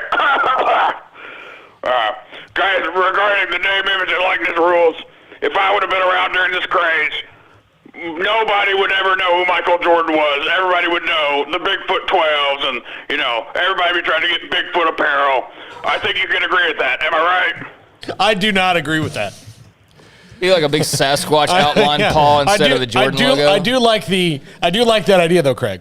Yeah. All right, Bigfoot, one more comment because the chat room is about to blast you to oblivion. All right, guys, lastly, I want to talk about how great the recent recruiting surge is for Baylor football. I'm pumped. I reminded of what my friend told me after he was struck by Jim Boeheim's car. He said Jim yelled out, "All gas, no brakes." I think that should be the motto for Baylor football recruiting for the next couple of years. I know UT has that slogan, but Baylor should also adopt it. In large part due to my slain friend, and also to remind everyone that Jim Boeheim once killed a man and suffered no punishment.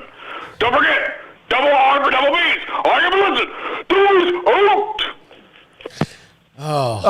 Drugs are bad.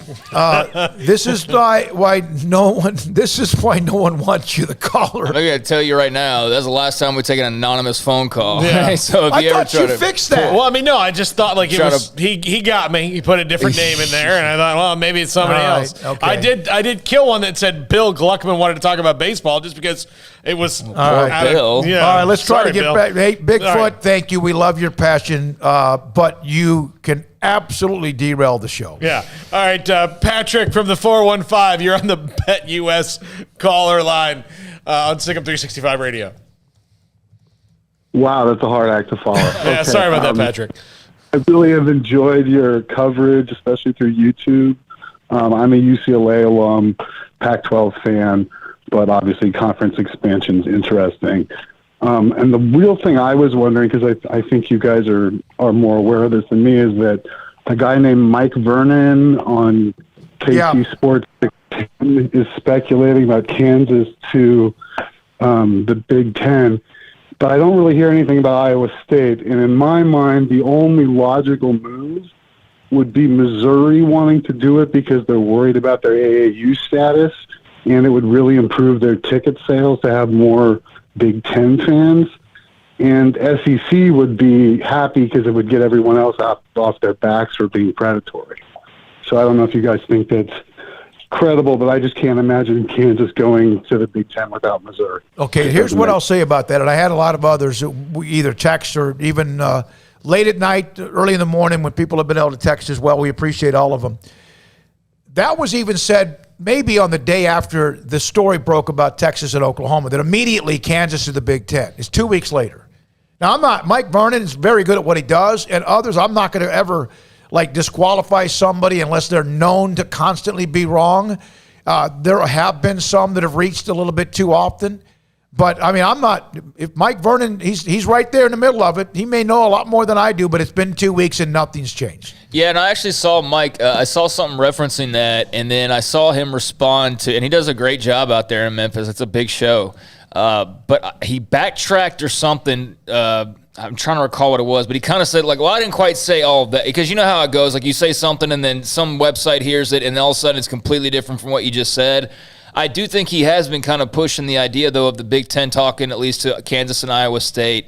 And so if he's saying it, I don't think he's saying that without, any backing or any merit or some pretty good source. So, I mean, I think those moves make sense, but I also think it makes sense for the Big Ten to not bring on Kansas and Iowa State. I mean, they're going to drop down the quality of football dramatically with Kansas. I know they are a great basketball school.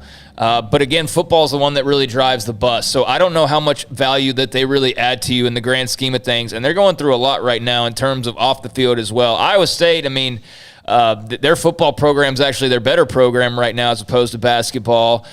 Is Iowa cool with that? Is Iowa on board with that? Because, I mean, they're not bringing in a really new market. I mean, they're not going to bring in a whole new state or anything like that. They're bringing in a state that's already pretty much well taken up and is not that it's not that big to begin with. So if he's saying it, I'm sure there's something to it, but I don't necessarily think that means that it's a done deal by any means. And as of right now, I'm a bit skeptical on either Kansas or Iowa State heading to the Big Ten. Just my personal opinion. We'll get to some of your text, some of your chat. One from Devontae.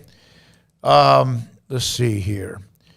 From Chicago, I just hope money doesn't completely rip the joy out of college football along with the playoff expansion. One of the things that makes college football most exciting, teams having almost no room for error to have a chance to compete for a national championship. I say at the most, expansion should go 6. I know it's going to end up 8 or 12 because I don't want it to eliminate the buzz of the regular season. Actually, it might help the regular season if they expand because that's what is exciting, the regular season in college football. I think it actually helps the regular season because you can lose a game, and you can lose 2. And hell, you might, if you're in the SEC, you might lose 3 and still be involved because of who you might lose to based on the power. I think it actually helps the regular season, where 4 seemed like it shut it down after about, 1st of November? Yeah, it made like the second half of the season, if you already had a couple losses, you're done. You're done. I mean, you're totally done, and you don't have any hope. And yeah, I think that sort of backfired on them in a way, whereas the broader field does at least keep more teams involved, and that's what you want. You want people interested from start to finish, because I don't necessarily think this is going to be like the NFL where everybody just tunes into the Super Bowl at the end no matter who's playing. I think we've seen that with the ratings of the championship game as well. And going back to Mike Vernon, I want to make sure I got this right. He said yesterday on 610 Sports KC, I'm hearing from some people I consider, or maybe a couple days ago, some people I consider to be pretty reliable that this thing is imminent, which would be KU to the Big Ten. I'm not ready to say it for sure, but there's some smoke coming out of Lawrence right now. And then he apparently followed that up on Twitter by saying, let me clarify, I am hearing, all caps, this is more possible than it was 24 hours ago. I think there may be some truth to this message board rumor, and I'm working to find out more, but I have yet to see a follow-up from him on that. Okay, from a Missouri fan in the 636, Missouri has no desire to join the Big Ten. Eli Drinkwitz is building something very special here. All right, thanks for the 636. Thanks for the text. Paul? All right, one more call before we go to Grayson Grunhay for the next segment. Howard in Oregon. Howard, thanks for calling the BetUS caller line. Hey, buddies. I hope you guys join the Pac-10. I think it'd be great. It'd be a lot of fun. Hey, I got a couple things. I was listening to a bunch of sports shows late last night. You know, I got insomnia, and they were talking about this Kansas thing to the Big Ten, and most of the consensus was it would drag the revenue down for the Big Ten.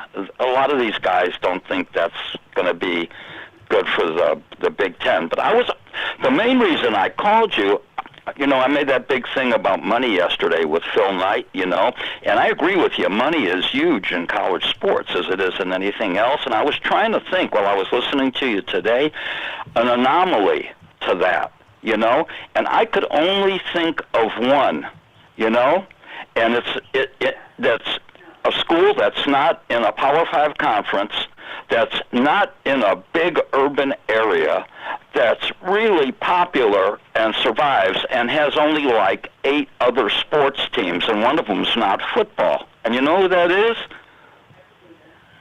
No. Gonzaga. Yeah. I mean, they got 5 to 7,000 enrollment. They're in Spokane, which is about 5 minutes from the Idaho border. They play in like this crappy West Coast conference that they win every year, and we get a bunch of their games on regional TV. A lot of people like them, and they just keep trucking along. You know, that's about the only one I could think of. You know what I mean? The rest of them are like what you guys said. They're huge enrollments. They're getting a lot of donors, and like I said, you know, Phil Knight and stuff like that. But I was trying to think.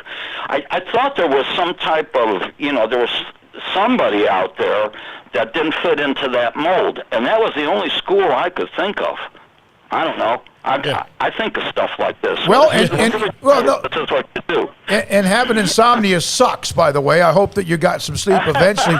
Thanks for the call, Howard. And by the way, with all of the people, fans, listeners, college football fans who are out there listening to what Howard just said, if you could think of somebody outside of Gonzaga, tell us.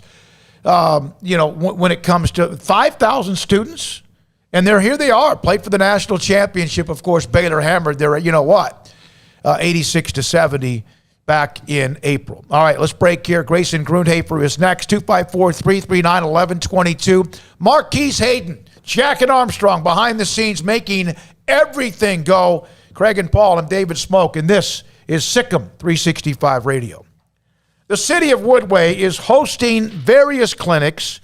Also, they are right now accepting registrations for so much when it comes to archery, gymnastics, softball, basketball, and much more.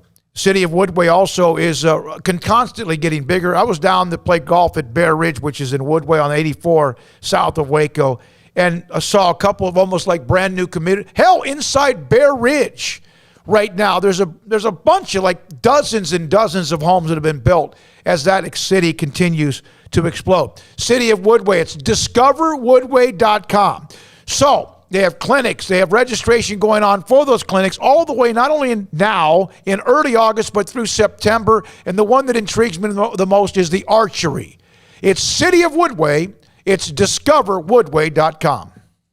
Boozers is the wedding ring store and more. If you're ready to get engaged or already married and want to upgrade your wife's ring for a special anniversary, Boozers is the place to go. With the largest selection of premier quality diamond engagement rings and wedding rings in Central Texas. They have 7 cases with over 300 styles of rings from top designers like Natalie Kay. Choose from yellow, white, or rose gold, plus beautiful top quality loose diamonds. With an in-house jewelry, they can also custom make anything you want. Bring in a picture or drawing and let Boozers create your one-of-a-kind pendant or ring. They can even use some of your old gold and diamond jewelry to create something new. At Boozers, you'll find a great selection of quality timepieces, and Boozers is the place for expert watch maintenance and repairs, too.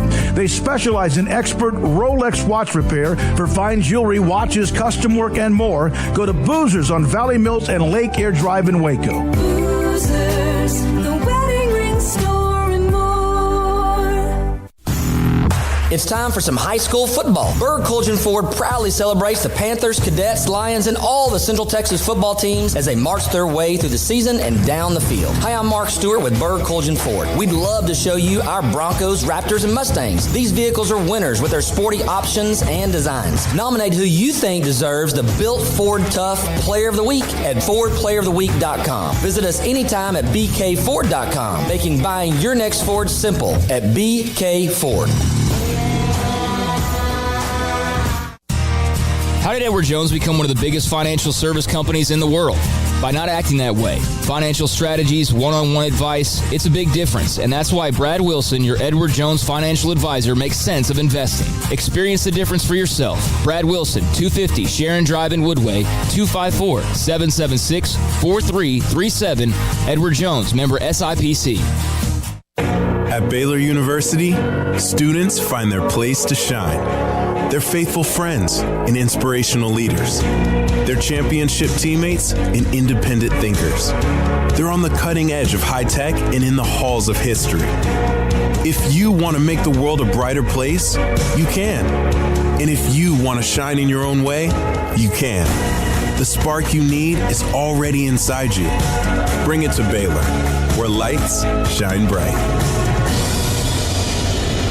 Grant Dideker, under the umbrella of Texas Farm Bureau Insurance, McLennan County agent. When you contact people about insurance, and people are hit up with it all the time, what do you tell them? What do you say? I know you say you educate, but Texas Farm Bureau Insurance is obviously successful for a lot of different reasons. Right. It has hundreds of thousands. It's personal service. Okay. It's one-on-one service. Just yesterday, went to a client's house, met with the couple, went over all the coverages, and they said, wow, we've, never had this before. We've had this different insurance and that different insurance, but we've never had somebody actually come to the house and go over everything with us. And wow, we really appreciate that, especially this day and time where it's just a click of a button and you really don't know who you're dealing with. It's a different person you call every time you call that 800 number. You don't know who your agent is. Now they have a face with the name, and it's more personal service. Grant Dideker, Texas Farm Bureau Insurance, McLennan County agent. If someone wants to contact you, just straight on your cell phone? Yep, 254-265-0442. Grant Dideker, Texas Farm Bureau Insurance, a McLennan County agent.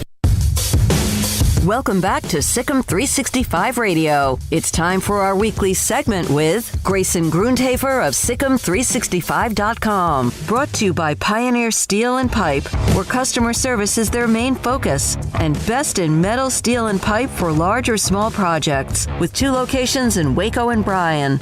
Family owned and operated since 1943. All right.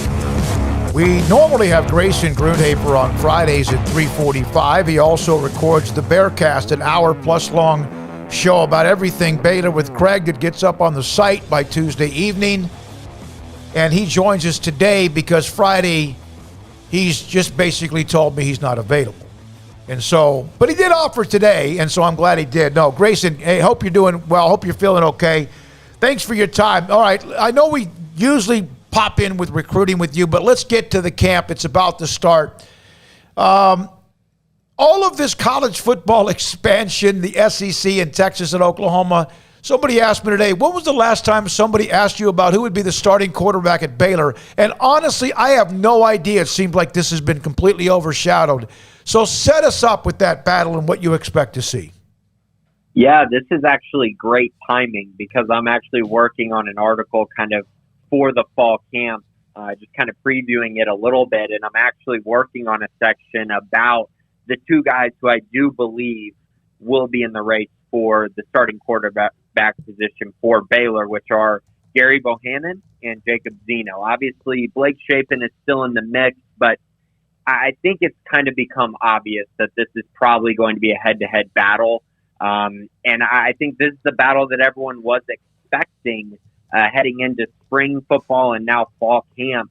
And I think really just kind of looking at the two, there was a lot of momentum for Jacob Zeno throughout spring football, and it was because he had such a good spring camp and was really doing everything they needed from him and was doing everything they needed to see and really just excelled.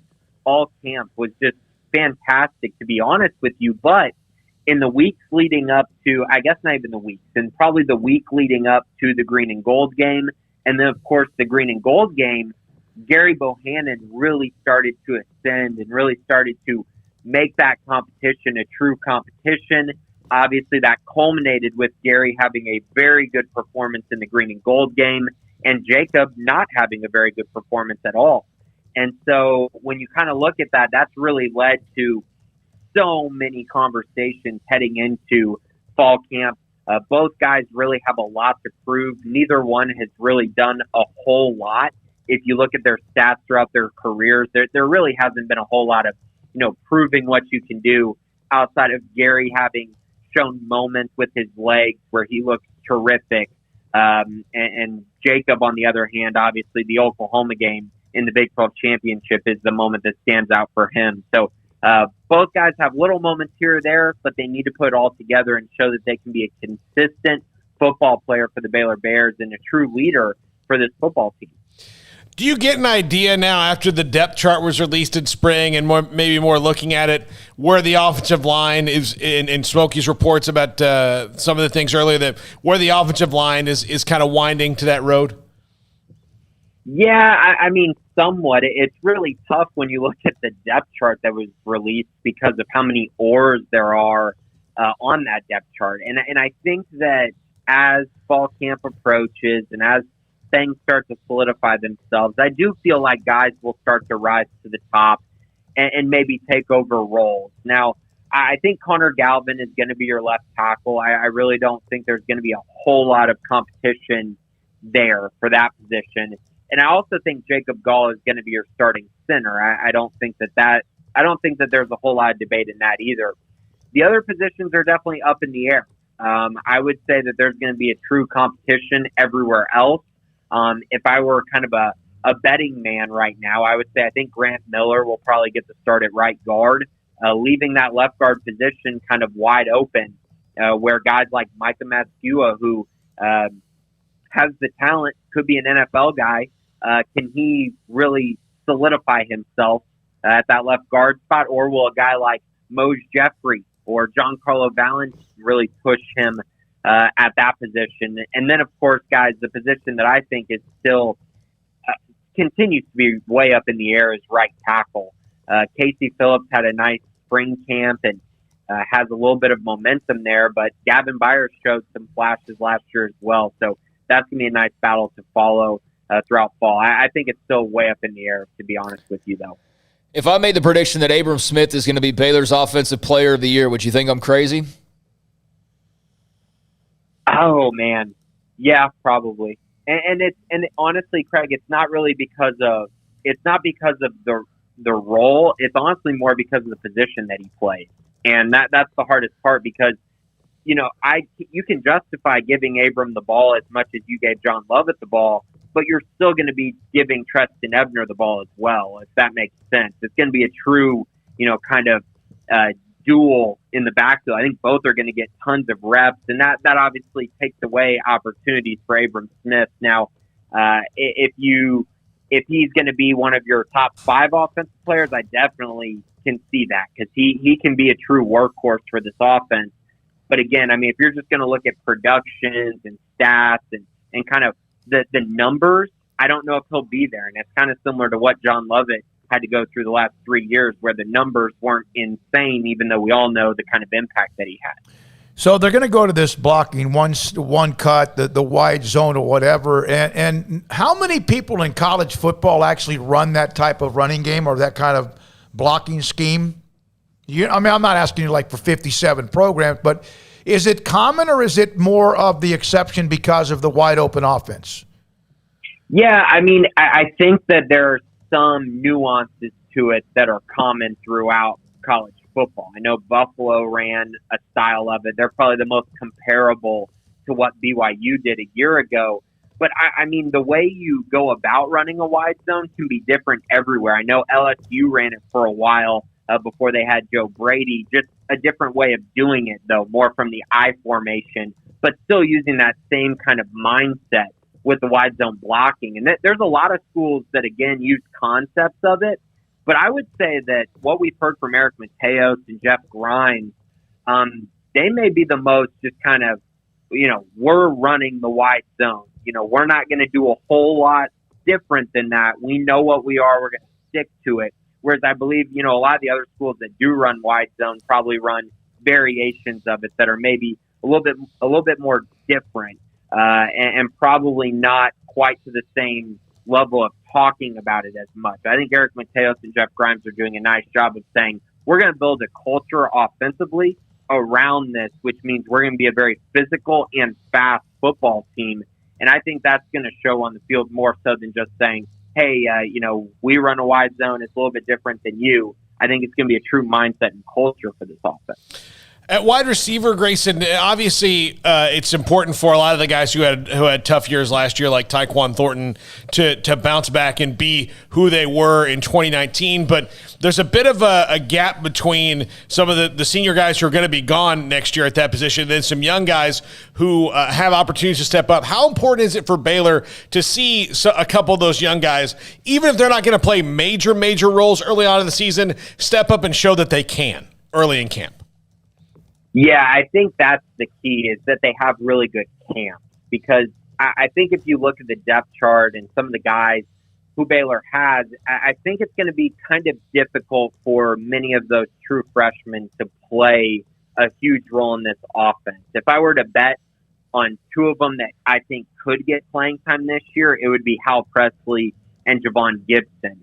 But I just think it's going to be tough for more than maybe two, maybe three if injuries start happening. Because if you look at the other guys, a lot of them are seniors and veterans. So you're right. They do need to see some strides from the freshmen. They took a bunch of freshmen in that class in 2021 because they need depth there. And they also need high-end talent there, which I think a lot of times in those middle classes is lacking a little bit because for junior and sophomore, you only have Jackson Gleason and Jalen Ellis. And those are two guys that I need to highlight since we're talking about wide receiver.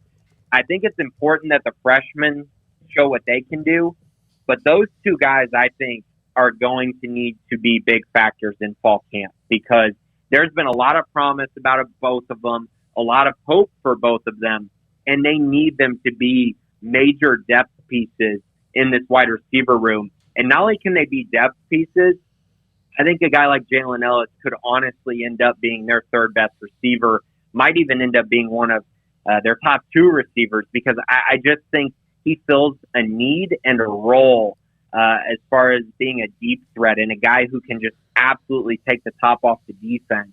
And I'm very interested to see what kind of fall camp he has and kind of how he progresses moving forward. And Gleason can kind of do the same thing. he had some pretty good reports during spring football as well. But he just needs to prove he can stay healthy and be more consistent out on the football field. Where does Gavin Holmes fall into that mix? Yeah, I mean, he was banged up a lot during spring football. So, I mean, his recovery is going to be probably a big storyline, I would say, for this team going into fall camp, because how quickly can he get to 100% and really establish a role for himself? And I think when you look at Gavin, he's probably going to be part of that group with Drew Estrada and Josh Fleeks, who kind of provide that slot receiver role when they go 3 wide receivers, with the ability to get jet sweeps, take quick screens, bubble screens, things like that.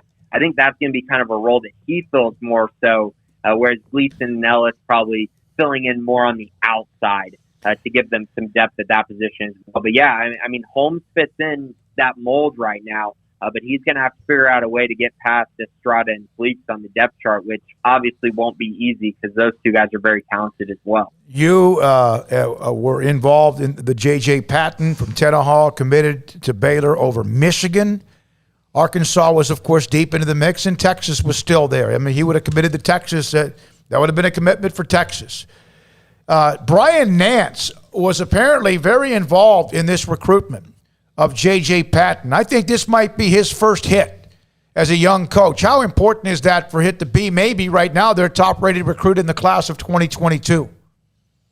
Yeah, it's huge. And honestly, I think just to kind of reiterate what you said about Brian Nance has been massive for just building their recruiting class in general, especially with some of the higher ranked prospects such as Jeremy Patton.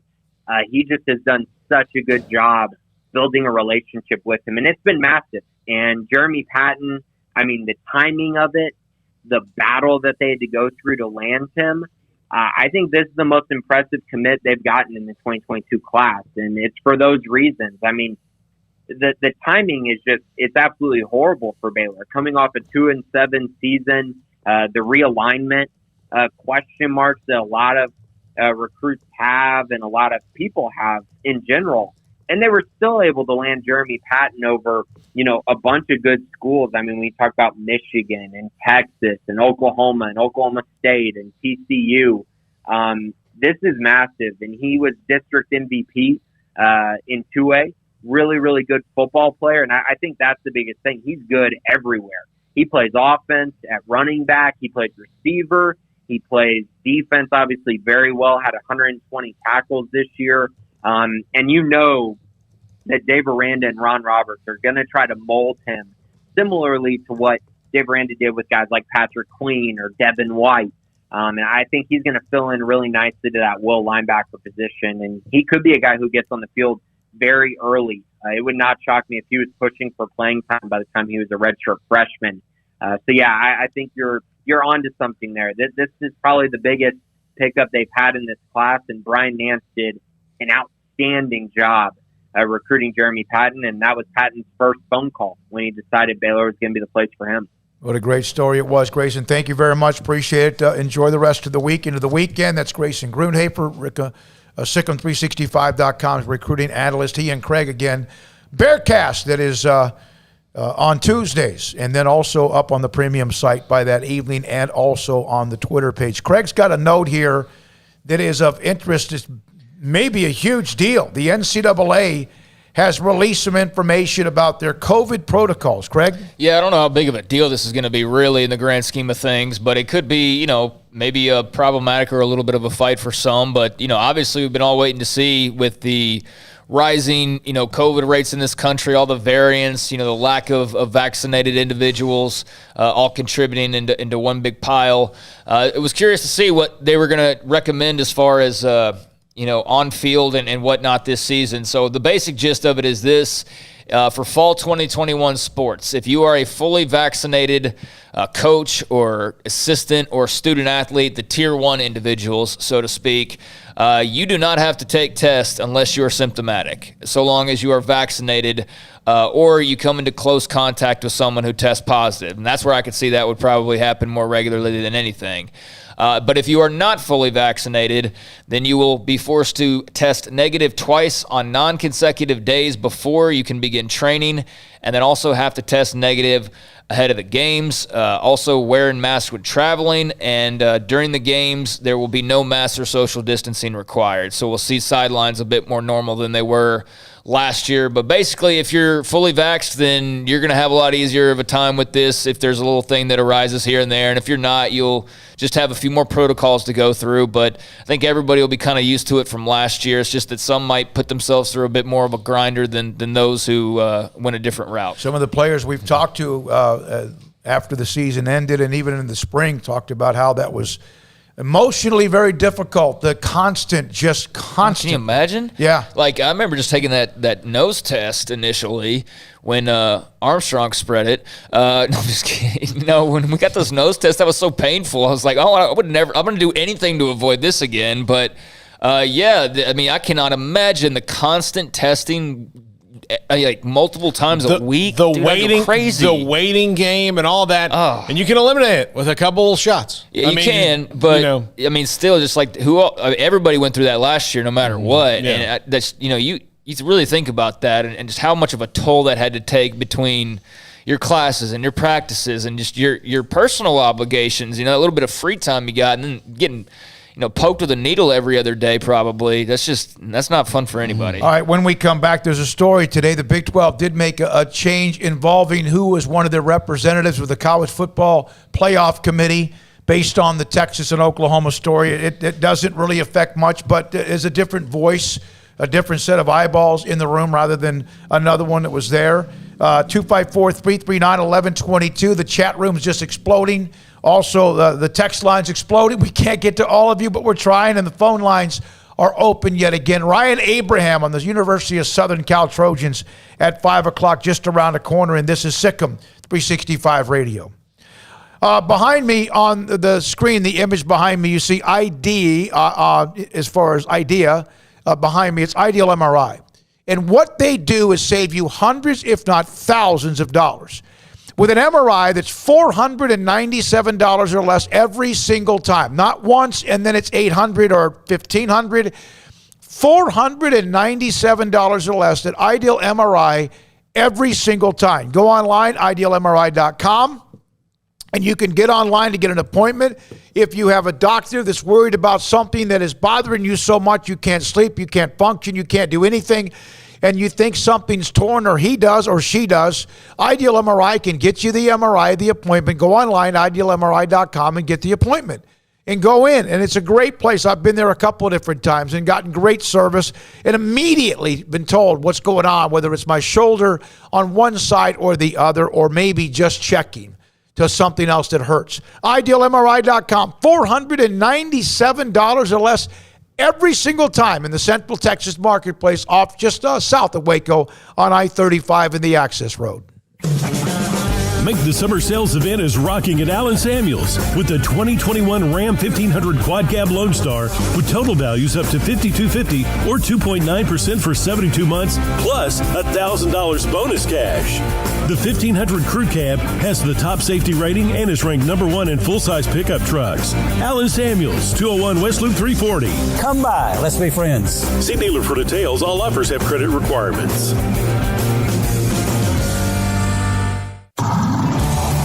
It's time to fire up the grill, heat up the oven, or get that deep fryer going to enjoy the top quality products at Waco Custom Marketplace. Order 30-pound sacks of live crawfish by 6 on Wednesday. Pick up on Friday afternoon after 2 or Saturday. Enjoy the weekend. 30-pound sacks of live crawfish available right now for $4.25 a pound. Find all the crawfish boil ingredients you need, including red beef potatoes, sausage, corn cobettes, and Louisiana boil seasoning. Make your order for live crawfish by Wednesday at 6. Pick up on Friday after after 2 or all day Saturday and enjoy the weekend. Waco Custom Marketplace, your home for fresh baked kolache, cinnamon rolls every day. Butcher shop to cut your steaks the way you want. Fresh seafood, summer sausage, boudin, house-cured and smoked bacon, spices, seasonings, soup mixes, and more, and weekly gift boxes for any occasion. Waco Custom Marketplace, 425 Lake Air Drive in Waco, or WacoCustomMarketplace.com.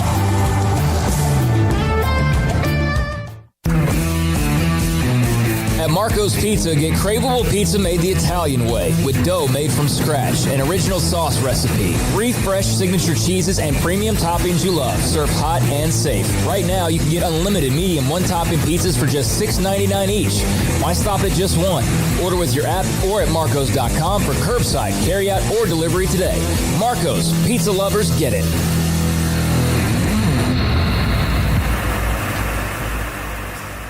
Parenting is full of surprises. You never know what to expect. So after our son was born, I called my Texas Farm Bureau insurance agent to set up a life insurance policy in case something happened to me. Sawyer is now 2. And we'll soon have a sister. There's no one else I would trust with protecting my family. Stop by and see our agents at one of our 3 McLennan County locations. Coverage and discounts are subject to qualifications and policy terms and may vary by situation.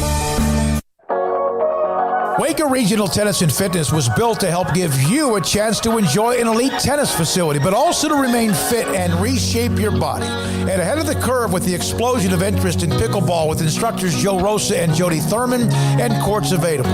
Like your body, Waco Regional Tennis and Fitness has gone through its own physical changes. Large flat screens stretched across the weight room with Wi-Fi available with their own app to enjoy news, business, weather, or sports. Beautiful sound of members working out, running, lifting, stretching, group exercise classes throughout each day. Personal trainers Christy London and Randall Corley. New look bar and lounge area with beer and wine with large flat screens. New touchless water fountains outside of each locker room, and both include shower, sauna, and whirlpool, and a world-class tennis courts facility and youth academy led by Pro Britt Cole. Fitness and tennis merchandise and a tanning bed. I promise you'll look and feel better. You just need to walk through the front door. It's time to react today, not tomorrow, at Waco Regional Tennis and Fitness, Lake Shore Drive in Waco. Welcome back to SicEm365 Radio. Have you subscribed to our YouTube channel? Do it today by searching SicEm365 on YouTube. 454. My goodness, so much to get to. Saw with Davion Mitchell, we were just talking about that, former Baylor star. Debut for Sacramento Summer League team, had 20-plus points. Here's from the 615. Where's all this going? My prediction, 10 years will be 25-team super conference. Every game a big deal. Other teams for local interest only. When you say 25, and I'm responding to this, there aren't 25 blue bloods. But I think it's still going to be a higher number than that if it gets to that point. I do. I think it's going to be in that 32, 36 range. I still think there's enough schools who can play at that level, bring eyeballs, interest, whatever it might be.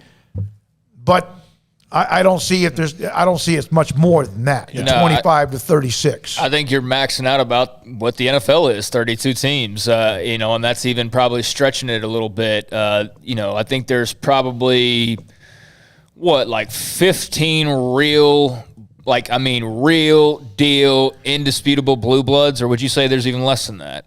Oh man, we don't have time. No, I know. So some of them right now are trying to get back to relevancy. So give or take. But they're still blue bloods. 15 to 20, depending on your qualifications. But, for example, I know Vandy's kind of the easy team to pick on in the SEC, but I don't think they're going to, get booted out. So, there's still going to be teams like that are going to be involved in the mix as well. What would have to happen for that super conference is for every television contract – What the SEC would essentially have to do is, and with the Big Ten and all these other schools, is basically say that we're going to let every TV contract expire and then just create what we're going to create. So you mean in 30 years when the ACC's won? Yeah, that's the thing. Is they're going to have to let them all expire and then go to it. And the thing is that the thing that the ACC's TV contract might slow this down to a point where the viewers, and that's what they are to ESPN and the television, the viewers might say, this is not what we want. We want what we had. We wanted the playoff to be bigger. That's all that we wanted, was the playoff bigger. We didn't want the leagues to change and all this stuff, just the bigger playoff. That was it. And then, and this brings in the Roger Murdoch story, and that he is Senator Roger Murdoch from Kansas, a Kansas State grad. Marshall, sorry. Roger Marshall. Yeah. Roger Marshall. Roger Marshall has, who is Roger Murdoch? That's from TV. That's from a movie. Thinking of Rupert Murdoch or something. Yeah. No, I think Roger Murdoch's from like Naked Gun. But anyway, I think that this all goes into it. ESPN's been asked by the Senate that they be investigated by Merrick Garland. We'll see where that goes. It's awful hard to throw your weight around, even if you're the U.S. Senate, at Disney. Yeah, he's a K-State graduate and a University of Kansas School of Medicine graduate as well. Senator Roger Marshall, M.D., and sent a letter to Attorney General Merrick Garland asking the DOJ to launch an investigation into the allegation ESPN is encouraging and working to ensure the University of Texas in Austin and the University of Oklahoma in Norman move to the SEC, considering reports that say they recently acquired 100% of the television rights to all SEC games from CBS. In the letter, Senator Marshall said in part, I write today to ask that the DOJ investigate ESPN's role in the potential destruction of the Big 12 Conference and if any anti-competitive or legal behavior occurred relating to manipulating the conference change or ESPN's contractual television rights. And, this is definitely more from the K-State perspective, because I think we feel like if things are going to erupt, that KU's probably going to be okay. I really don't think they're like some sure thing just because they're a basketball program. I really don't, because you get past that and what else is there? Mm-hmm. And basketball isn't the driving force. I mean, it's number two by a wide margin. But, K-State, on the other hand, where are they going to go? I mean, they're not as attractive as really anybody else in even the current Big 12 landscape. Baylor's more attractive than K-State. TCU's more attractive than K-State. Kansas is more attractive than K-State. On and on and on. So I can see where, there's some nervous Nellies up in Little Manhattan right now. Speaking of K-State, Gene Taylor, their director of athletics, is now a part of the college football selection committee, replacing Chris Del Conte, who's the AD at Texas. Gene is well-respected, from Bill Hancock. And, of course, could this be that even if Del Conte sees whatever, is this a conflict of interest issue? Because he's now attached to another conference. I would just feel comfortable as the Big 12 having a different representative who didn't operate in the shadows. It's not a conflict of interest because he's not on the committee any longer, right? Yeah, right. It's not. Then it's not. So, yeah. But I mean, had he stayed there, I would have. Was he a conflict? Would it have been, no matter what, a conflict of interest? Sure. That's why I think you see that. And, by the way, the Big 12 can make that decision. Well, yeah. I mean, if you're the Big 12 and you get to make that decision, you want somebody with your best interest at heart. And Chris Del Conte is clearly not that. All right. One more call, then we break. And Ryan Abraham covering USC, the Trojan, will join us in the next segment. Adrian in Tacoma, you're on the Bet US caller line. Thanks for your call. Been watching your guys' show here on YouTube since basically all the bedlams happened with Texas and Oklahoma. So I got a couple of questions. What do you think about Texas Tech, TCU, Baylor, and Oklahoma State joining the Pac-12? I'm a Pac-12 guy. I would actually love to see those guys join. They would bring a Texas audience with the three teams from Texas. Oklahoma State has always been pretty good in basketball and football. I think that would bring probably like around 35 to 40% of the Oklahoma audience. So that definitely generates revenue.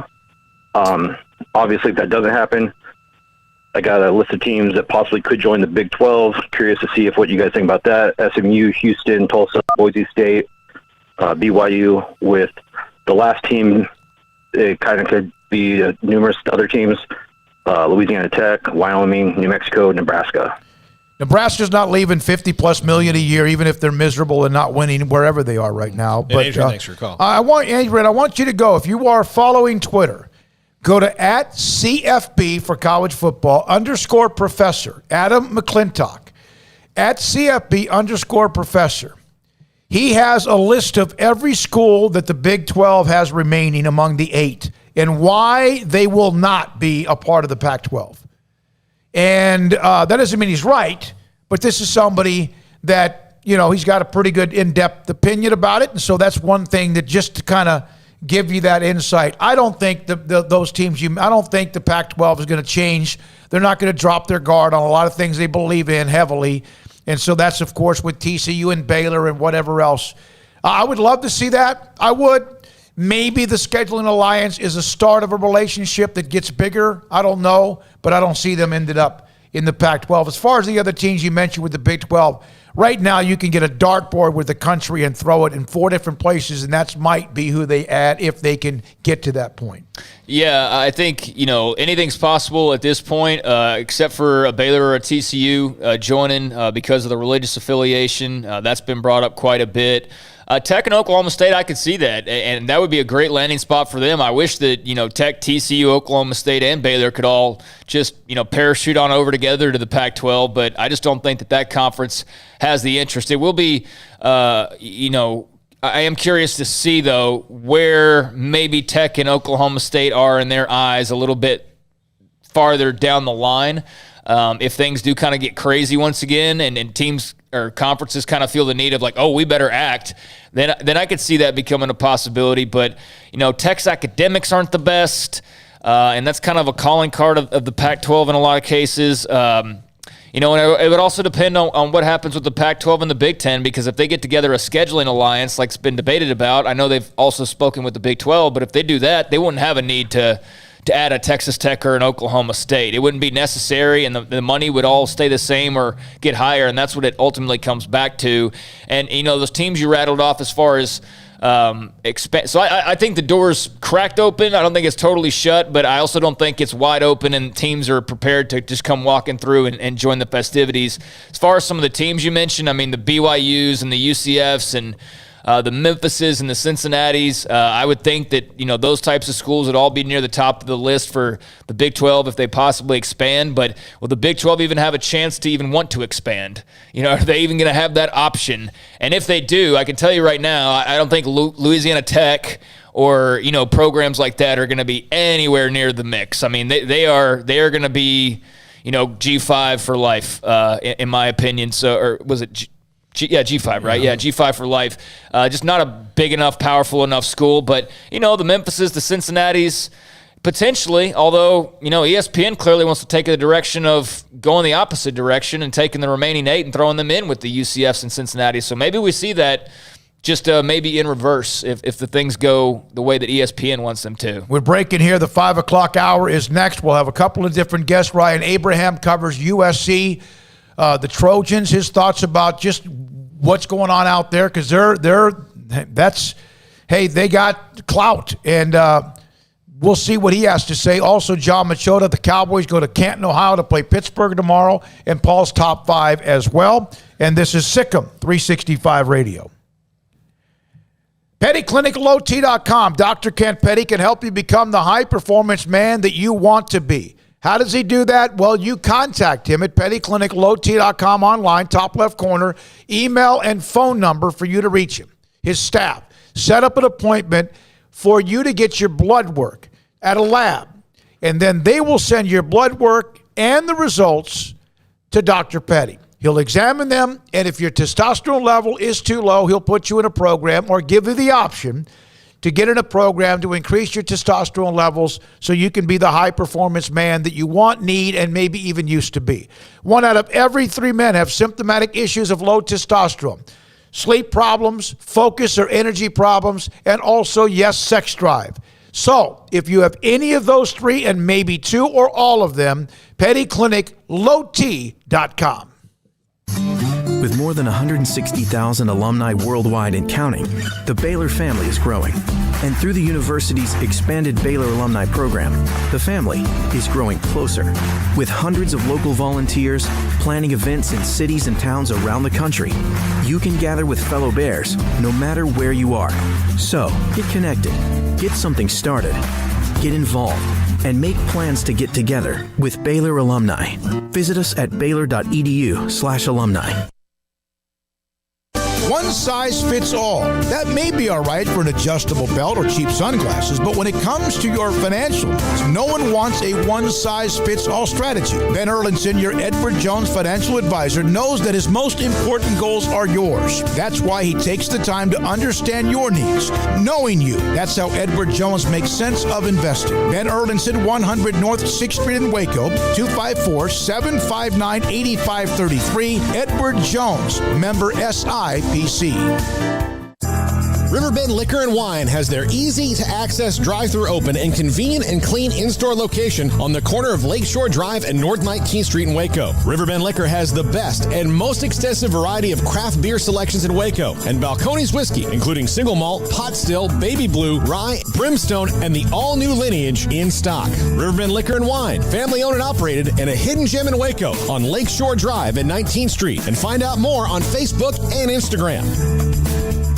At Impact Research Institute, we can help you identify if you have non-alcoholic fatty liver disease and measure for liver stiffness or scarring. If you or a loved one has diabetes, high cholesterol, hypertension, obesity, or concerns about your liver health, Impact Research Institute may be able to help by providing liver health screenings quickly at no cost, physician counseling, and opportunities to qualify for clinical trials. Visit us at impactresearchtx.com for more. I hate my job, but I don't mind getting up in the morning. I dread each day, but I can't wait to get out of bed. You ask me why, and what I'll say to you is true. Well, you can get breakfast tacos at Rudy's Barbecue. Scrambled eggs and brisket, they ain't fooling around. Salsa drap, son, they're the best in town. Barbecue for breakfast, yes, it's true. Put a smile on your morning at Rudy's Barbecue.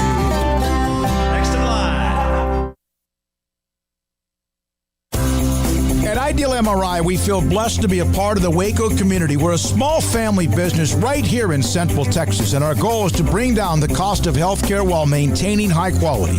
At times like this, the cost of healthcare has never been more important, and unfortunately, significant illnesses and injuries still occur. That's why Ideal MRI is open and here to serve you through the difficult time. We offer premium MRIs just like a hospital with state-of-the-art technology and specialists, but you'll pay less. Sometimes thousands of dollars less, whether you're using insurance or not. At Ideal MRI, we accept most insurance and there are no hidden costs, even offering financing if that's needed. Everything included in the price, and you'll not get something as a surprise in the mail later on. If you need an MRI, ask your doctor about Ideal MRI. They'll know. You can schedule an appointment safely from home online in minutes at idealmri.com or give us a call, 833-IDEAL-MRI, idealmri.com. Welcome back to SicEm365 Radio. Slovis to throw, stepping up in the pocket on second down and long. Has a man downfield. Drake London breaking free. London inside the 10. They can't get him down. Into the end zone for the SC touchdown. The 5 o'clock hour is sponsored by Edward Jones Investments with financial advisor Brad Wilson. Investing is time and experience back to you and your money during today's changing times. Edward Jones, making sense of investing. Now here's David Smoak, Paul Catalina, and Craig Smoak. Ryan Abraham on Twitter, Inside Troy, owner, publisher, USCFootball.com, Heisman voter. Joins us on SicEm365 Radio with David Smoak, Paul Catalina, Craig Smoak, and we take you up until 6 o'clock Central. Ryan, thank you. My pleasure. Thanks for having me on. Yeah, appreciate your time. What is truly USC, you think, right now, and their thoughts about the shift, however big it's going to be, where they stand, and what they truly want in the end with college football and where they are? Yeah, I think USC is in a unique position. There's just so many blue bloods out there. There's just only a few. And we saw what Texas and Oklahoma were able to do. This is more about the LeBron James as being important, not the Frank Vogels. It's about those big brands. And Texas and Oklahoma can dictate what's going on across conferences. And I think USC is in a very similar spot. If you're talking about anything that has to do with the Pac-12, it has to start with USC. So I think that they're in a good spot now. It's sort of in a wait and see. You talk to people there, and I think before that last round when Larry Scott came in, he was really focused on parity in the conference. And for a blue blood, that doesn't really help you, that Oregon State would get the same as USC. So I think at the minimum, when these new negotiations come around with new Commissioner George Kliavkoff, USC is going to be in a much stronger position going forward. If they stay in the Pac-12, if they go to another conference, if they think about going independent, I think it's good for USC just knowing that that brand is going to carry a lot of weight. What do you think the Pac-12 as a majority would like to do? I think the Pac-12, the way it's set up, it's just it's nice. It's not one of the better conferences in the country, but they like the pairings of like the Oregon schools and the Washington schools and the LA schools. It's just nice symmetry across all of these universities. They all have similar as far as like academic aspirations. There's a lot of similarities through most of the teams in the conference, but that might not be what's best long term. I think there's a lot of faith in George Kliavkoff, the new Pac-12 commissioner. We got to meet with him last week at Pac-12 Media Day, and I was really impressed with him. And he's got some big problems to fix, and they got a couple of years to do it when the media rights deal ends in 2024. But I think the Pac-12 would like to stay together, if at all possible. I don't know about having other programs join or getting bigger. I think you have to kind of wait and see how that's going to work out. But a school like USC could disrupt all of that if they decide, hey, we're going to look elsewhere. Then it could be like the Oregons or the UCLAs or the Washington scrambling to be part of that new deal, because you don't want to be left the last program in the conference to turn the lights off. And I think everyone knows it's going to start with USC. So it's sort of going to be like, hey, what's USC going to do? And then we'll kind of figure out where we go from there. Does USC being the brand, and I understand other schools have made a run at that, but USC, we understand the history, the tradition, the national titles and Heisman Trophy winners, NFL players, etc. Do they throw their weight around like you hear other teams that are anchors in other conferences? 100% they have not. And I think it starts from poor leadership from the very top. Their last three athletic directors were all former football players. And the last two, Pat Hayden and Lynn Swan, had no athletic director experience or administration experience whatsoever. And both were just disasters for USC. They brought in Mike Bone from Cincinnati. I think he's an actual athletic director. He knows what's going on. I think he's got a good crew.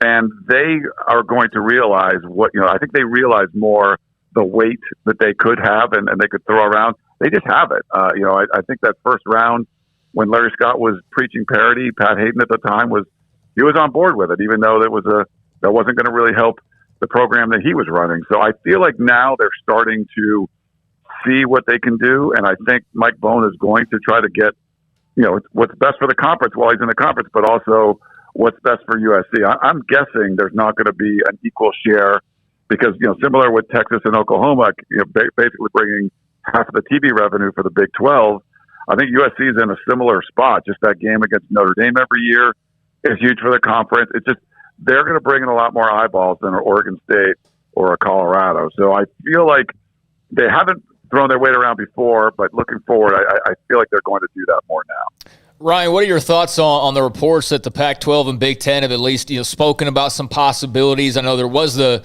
main rumor initially that the Big Ten could poach those power schools, as you mentioned. Then that turned into, they're talking about a scheduling alliance. We heard yesterday Pac-12's talking with the Big 12. Just what are your thoughts on the idea of, rather than expansion, scheduling alliances with other conferences becoming a thing in the future? Yeah, I think if you're George Kliavkoff, you have to keep your phone on and do them. He's getting a lot of calls from programs, from commissioners, meeting with Bob Bowlesley yesterday. There's a lot of interesting stuff out there. He's going on a listening tour trying to figure out what the problems are and where things can be fixed. And if he can get some kind of schedule alliance with the Big 12 or doing something, they already have a strong relationship with the Big 10. And if he can, especially with the Big 10, there's a lot of schools in the Big 12, I think, that would like to join the Pac-12. But with the Big 10, if he can keep, Kevin Warren happy, then he's a new commissioner there as well, and prevent something from happening like what happened to the Big 12 if the Big 10 went in and stole some of the better programs of the Pac-12 and put a couple of torpedoes in its side. So I think it behooves him to have a good relationship with the Big Ten, just doing whatever he can that they wouldn't get poached that we saw before, because it's going to be a death blow to the conference if you lost like a USC or Oregon or Washington or something like that. It would be really tough. I mean, they could still survive, but just would not be at that Power 5 status. So I think he's keeping all of his options open. And, talking to the Big 12, you could work something out there. But with the Big 10, I think it's really just sort of like trying to keep them at bay and not to have them come in and poach any teams away. I know USC had, because of the way you mentioned about 3 bad athletic directors in a row, had some financial woes. Have they kind of straightened that out? I think they're fixing a lot of the problems that they've had. And, that certainly when Mike Bohn took over, there were a lot of issues going on. He had a head coach that nobody liked, but he was, Lynn Swan, the previous athletic director, signed him to a fully guaranteed 5-year extension. And, months before he went 5-7 and everyone wanted him fired. So that was a horrible move by Swan. And there was a lot of problems, I think, that Mike Bohn inherited. And you had the whole varsity blues thing going down. There's a lot of weird stuff going on. And I think they were on the right track. They hit a bunch of singles. They fixed some low-hanging fruit. When you have bad leadership prior, like usually there's going to be a lot of easy fix problems. The pandemic, I don't think, made things any easier. So I think in this case, it's something like, what do you want to see Mike Bohn do? It starts with the head coach of the football team, and will he make a move this year? I think you have to wait and see. But I think for the other stuff, he's been pretty good about. Does USC draw well television eyeballs in Los Angeles? I'm sorry, can you repeat that again? Get cut out there. Does USC football carry the market in LA? I know it's a pro town, but USC has this massive history and tradition. Do they have eyeballs? A lot of the ratings good when it comes to the market of LA. Yeah, their ratings are good. It's definitely a pro town too. I had Bill Plaschke, a legendary LA Times columnist, on the show, and he puts their brand up there. The Lakers and the Dodgers are always there, but as far as like the football team, even with the Rams and the Chargers here, it's still USC, and they have not been good, the last decade or so, but it still carries a lot of weight in Los Angeles. So there's the problem is there's a lot of people in LA, but a lot of eyeballs. And there's a lot of different sports you can look at, but USC is certainly one of those big ones. Is there optimism around the program more that they might be able now with Keaton Slovis, who played really well, in the limited games that they played last year and kind of an upward trajectory there? Yeah, I think there's some optimism just because they've made some upgrades on the coaching staff. There's still, if you just ask the average USC fan, the first thing they're going to tell you is, why is Clay Helton still the head coach? That's still he's still very unpopular here in Los Angeles among the USC fan base, but this new athletic department did do a lot. They improved a lot of the situations around Clay Helton. The whole coaching staff was upgraded. They're better recruiters. They're better coaches. There's a better support staff. So everything around Clay Helton was upgraded and is better, but there's still, the people saying, like, even though the talent is there, even though they've got better staff, it's still a Clay Helton coach team, and it's hard for them to pick. I mean, they should go 10-2 or 11-1, but are they going to lose 3 or 4 games and that they shouldn't have? I mean, that's been the case most of the time with Clay Helton. But I think there's some optimism just coming out of the pandemic, being able to go to the Coliseum and go see the team. But for the most part, there's still some apprehension just because of the head coaches. The NIL, Ryan, you think that with USC and some of the connections and obviously a massive city, has that been something they've been able to take advantage of? We haven't seen a ton of that. Now, Keaton Slovis did sign with Clutch Sports, who's LeBron James, the agency he's with, and they talked about that a little bit at Pac-12 Media Day. They do have a lot of people working on those kind of deals, and there's a lot of education behind the scenes. But we haven't seen a lot of real big deals come out. It seems like people are sort of taking their time, and they're not all of them getting announced. I think once we hit fall camp on Friday, we'll be able to talk to some of the players and see what kind of deals they've been going with. But there's a lot of optimism that you have, the entertainment industry with Hollywood and all that stuff right here in town. It's going to be beneficial for NIL, but I think they're still kind of feeling it out in that first month or so of all these deals getting done. Ryan, I know this kind of hinges on, all of the different moving pieces, but it is safe to say that the Pac-12 doesn't love their media deal and, the future streaming and all of the different possibilities that could come into play. What are the kind of thoughts now here about 3 years out from that expiring on their media deal and what that might look like in the future? Yeah, I talked to George Kliavkoff about it a little bit when we got a chance to meet with him. And, there's a lot that's going to happen, I think, in the next 3 years. He likes the Pac-12 network. He likes the content they have, but the distribution is terrible. So I think that's something that needs to be fixed. They'll probably go back down to a single network and then work out a deal with DirecTV and all the different outlets and the streaming services. I mean, you can't even get them on like YouTube TV. So they got to fix Pac-12 network distribution, but also those tier one rights. It'll be curious to see, if CBS is going to be a player in this. If Fox has to fight back and maybe they become the sole partner with the Pac-12, with the ESPN basically running the South right now. If Fox could maybe do a Big Ten and Pac-12 deal, something like that could be interesting, or a streaming service. But it seems like the streaming services really want, they would want those like 7 games a year that are big, not necessarily water polo matches and things like that. So it'll be curious to see how that all ends up playing out. But I feel like he's going to be able to make some big deals, and then what do they do for it? Maybe something like the Big 12, where the tier 3 rights are owned by the school and not by the conference.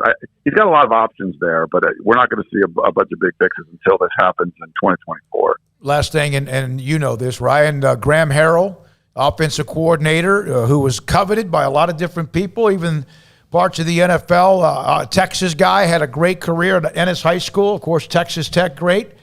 How much of an influence has he had?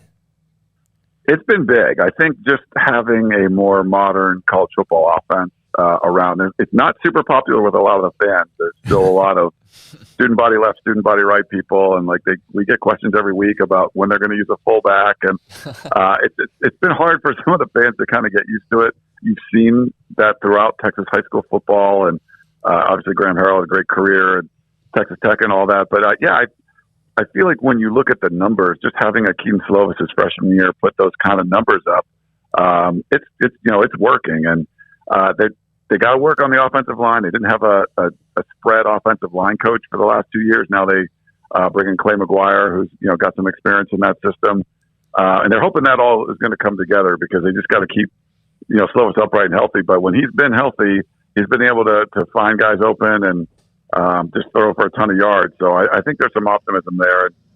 Just the simplicity of Graham Harrell's scheme. The players seem to love it. Fans are kind of they score a bunch of points. I think the fans will warm up to it. But so far there's still a lot of them that want to see O.J. Simpson running off tackles, or Reggie Bush, or whoever it might be. Yeah. Oh, you're not allowed to mention him around Southern Cal or USC. Hey, by the way, I said this the other day.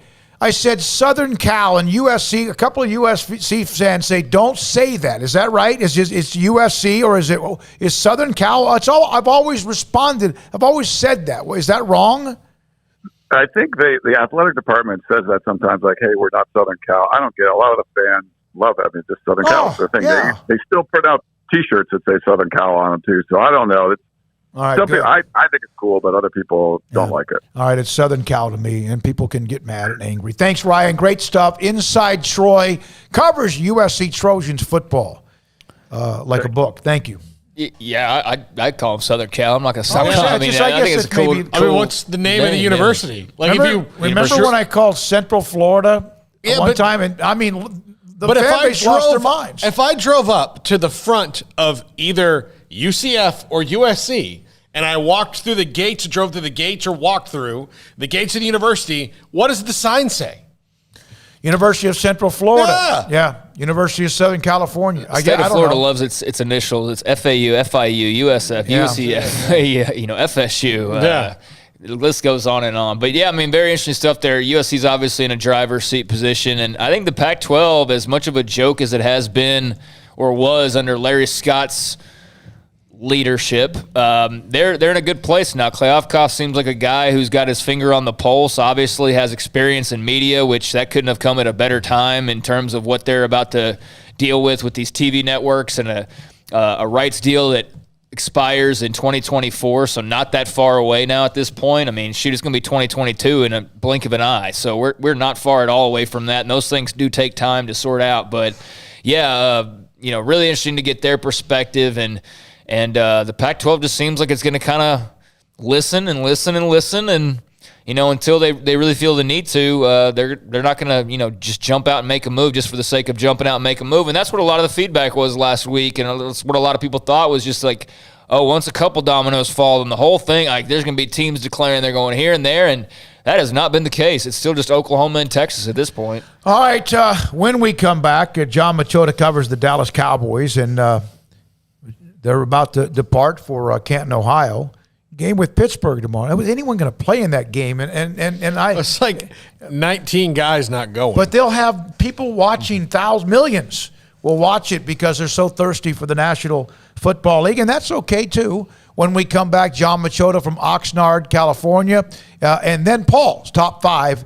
He's promised that it could reach women's basketball legendary status of his top 5 back when Baylor was looking for a coach. Here's the thing. I only know 2 people who are going to like this, and it's the 2 of you. All right, well, we'll come back with that and see what it is. Again, this is SicEm365 Radio. You hear me talk about Riverbend Liquor and Wine's great roster of craft beers, which they have. You go and walk in the fridge. Well, Steve Chapman said, look, we've got a great roster of everything, including high-end bourbons. He sent me some pictures today. He had to send 4 different pictures to send me all the different ones he has on the shelves, like Bardstown, Hoot and Young, 60 Men.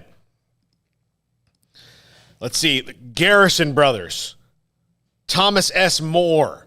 Some really amazing, beautiful stuff that they have there. Great tasting stuff. Buffalo Trace, Weller, all of these fantastic bourbons that are available at Riverbend Liquor and Wine. And great customer service, fantastic, clean, beautiful store, a wonderfully fast drive-through window. And look, if you're looking for that kind of stuff, the high-end bourbons, the whatever it is, the high-end anything, you're looking for a special occasion. Smokey got a bottle for a friend of his one time, a high-end bottle of whiskey as well. That's what they do there, high-end, medium price, whatever you want, they've got it. Riverbend Liquor and Wine, a hidden gem in Waco, Lakeshore Drive and North 19th Street. Find out more about Riverbend Liquor and Wine on Facebook and Instagram. Nothing beats fall, football, and Ford. Hi, I'm Mark Stewart with Bird Colgin Ford. The Friday night lights at Midway High School ignite that electric feeling. And Bird Colgin Ford, we have some cool electric vehicle options as well. Come put your custom order in today for the all-new Mach-E or Ford Lightning. Enjoy the electricity and the lightning speed on the football field and nominate who you think deserves the Built Ford Tough Player of the Week at FordPlayerOfTheWeek.com. Visit us anytime at BKFord.com, making buying your next Ford simple at BK Ford. Stepping into a new pair of boots is great, but stepping into the boots of a U.S. Army officer can also add confidence and leadership skills to your son or daughter's career path. There are more than 150 occupational specialties to help them find the best fit for their future. See all the things your son or daughter can achieve in our boots at GoArmy.com. U.S. Army Waco Recruiting Company, 254-598-8131 or 254-776-1543. With so many companies and policies out there, it gets so confusing shopping for insurance, and I never know if I'm getting the policy that's right for me. Luckily, I met the team at the Niche Group Insurance Agency. With the Niche Group, you can go to one company and get access to coverage options from many insurance carriers, and you get to speak to a real person about your specific coverage needs. With the Niche Group, I know I'm getting the right coverage at the right price. If you need insurance, talk to the experts at the Niche Group at 1-800-258-8302. Southwest Sports Medicine and Orthopedics, the team physician of Baylor Athletics. Our doctors specialize in the diagnosis and treatment of any and all sports-related injuries. Celebrating over a decade of service in Central Texas, our doctors are equipped to handle a wide range of issues, whether it's your foot or ankle, orthopedic spine care, your hand or wrist, knee and shoulder pain, or if you're in need of our arthritis or total joint clinic. Come see us at the new Baylor Scott and White Ted and Sue Getterman Sports and Orthopedic Center. Trusted doctors at Baylor Trust, Southwest Sports Medicine and Orthopedics. Our goal is to get you back in the game. It takes time to reach goals. It's a truth that applies to more than sports. It goes for your financial goals as well. You work hard for your money, and you deserve an investment strategy that lines up with your game plan. And Tom Albers, your Edward Jones financial advisor, can help. If your financial investments aren't putting forth the effort you desire, stop by today for a financial review. Tom Albers, 4301 Lakeshore Drive, 254-776-7605. Edward Jones, member SIPC. Boozers is the wedding ring store and more. If you're ready to get engaged or already married and want to upgrade your wife's ring for a special anniversary, Boozers is the place to go. With the largest selection of premier quality diamond engagement rings and wedding rings in Central Texas. They have 7 cases with over 300 styles of rings from top designers like Natalie Kay. Choose from yellow, white, or rose gold, plus beautiful top quality loose diamonds. With an in-house jewelry, they can also custom make anything you want. Bring in a picture or drawing and let Boozers create your one-of-a-kind pendant or ring. They can even use some of your old gold and diamond jewelry to create something new. At Boozers, you'll find a great selection of quality timepieces, and Boozers is the place for expert watch maintenance and repairs too. They specialize in expert Rolex watch repair for fine jewelry, watches, custom work, and more. Go to Boozers on Valley Mills and Lake Air Drive in Waco. Boozers, the wedding ring store and more. Welcome back to SicEm365 Radio. It's time for our weekly segment with John Machota of The Athletic. Just a sneak for Prescott, and he's in. Touchdown. Brought to you by Pioneer Steel and Pipe, where customer service is their main focus, and best in metal, steel, and pipe for large or small projects, with 2 locations in Waco and Bryan. Family owned and operated since 1943.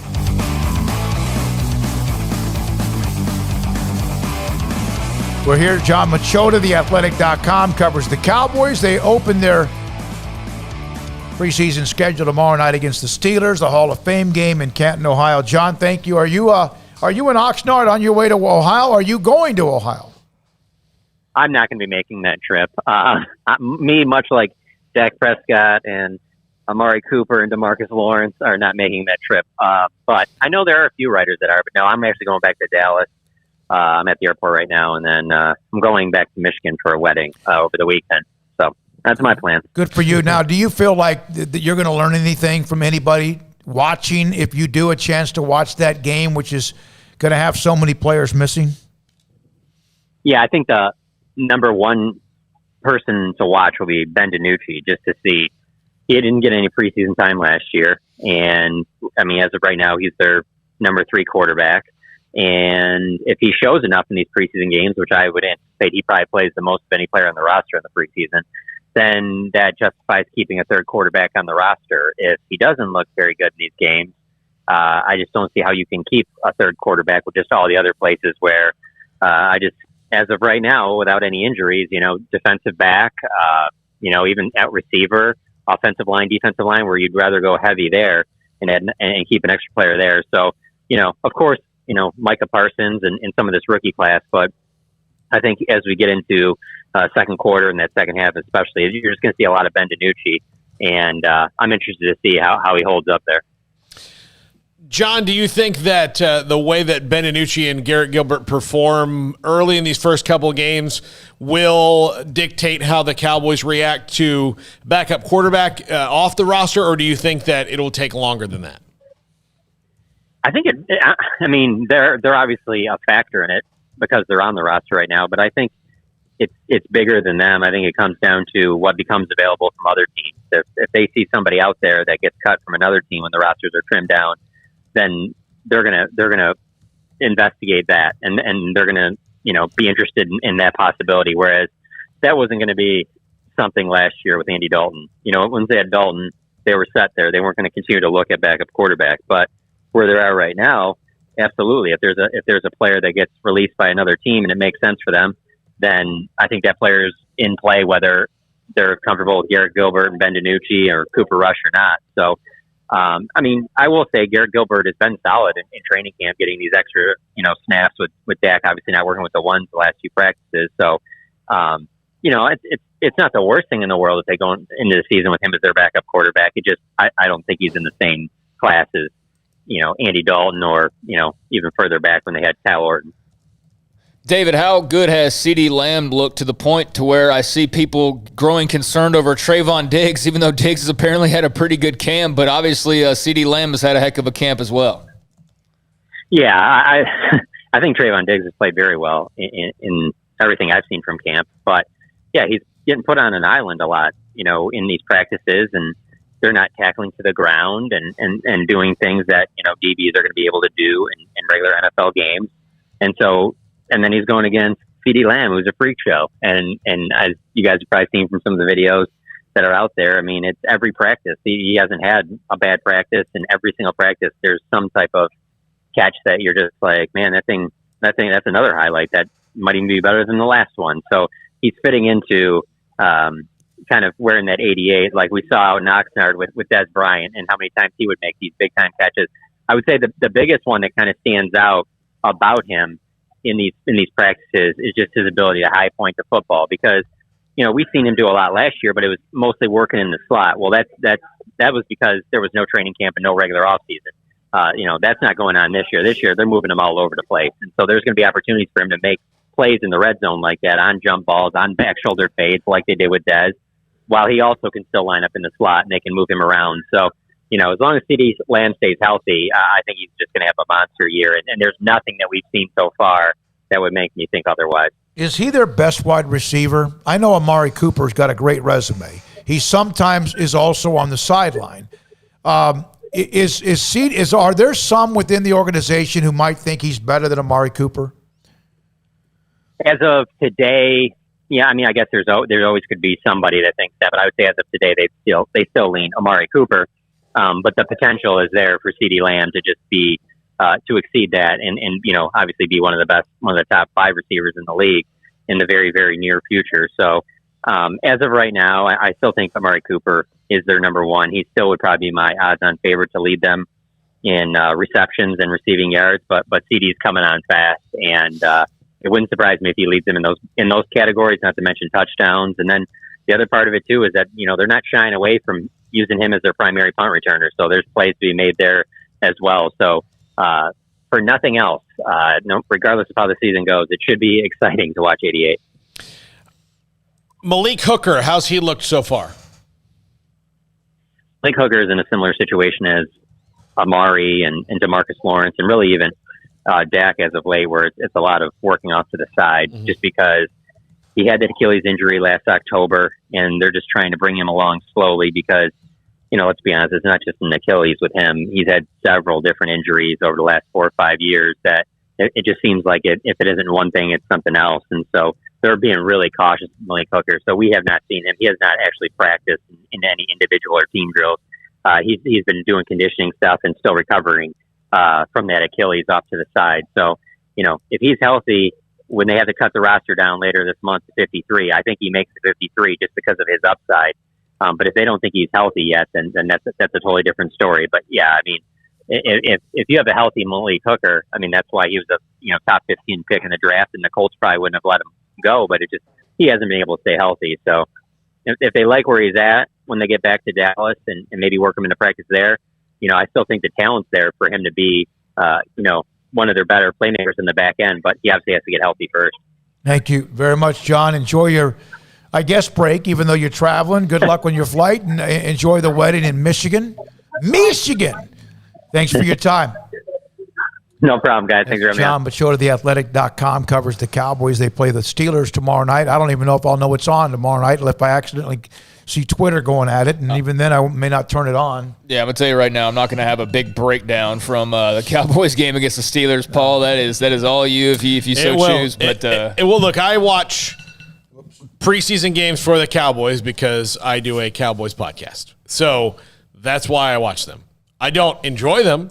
I mean, I know people and colleagues in this business who the preseason starts and they want to see the guys who are going to be in the CFL. Yeah, I mean, that's no chance to make the team. I mean, that's what, sometimes I'm watching the game going, man, this guy's going to kick ass in 3-down football. He were just going to be great, but he's not going to make the NFL. And most of the times I kind of tune out after the first half or so because there's certain things I want to see. Like for the Cowboys, just getting to know them, someone who covers them, I want to see Garrett Gilbert and Ben DiNucci a little bit and see if they look. I know they're not going to be good, but do they look like they know what they're doing back there? That's what I want to see. That's it. I have no delusions of grandeur on that. All right, you have something. Didn't you have something you wanted to go over, or Stuart Mandel or someone like that? I mean, I didn't really read the whole want thing, to go but over it, but because it's a pay thing. But for those interested, the athletic mailbag, I guess it was Stuart Mandel was taking questions, and somebody asked him about Baylor. And to kind of summarize his answer, he said that Baylor's basically one of the poster children for the unfairness of realignment because they're plenty successful in a variety of sports and competitive, but they're far along from where they were even a decade ago. I mean, as an athletic program overall, it's night and day from what it was a decade ago. And so he paid them a lot of compliments, and he just said that they're just in that spot where, even with the successes, they're just not in that gimme the blue blood status group or anywhere close to that. But to answer your question, he does think there's hope for a school like Baylor and that they will be attractive to someone. It just depends on what the landscape looks like. But there's no denying that there will be somebody interested in them and more interested in them than they would be in a Rice or an SMU or a Houston or other programs like that. So it was actually I was not expecting a good answer, but it actually ended up being a very positive answer overall. Sounds like it to me. All right.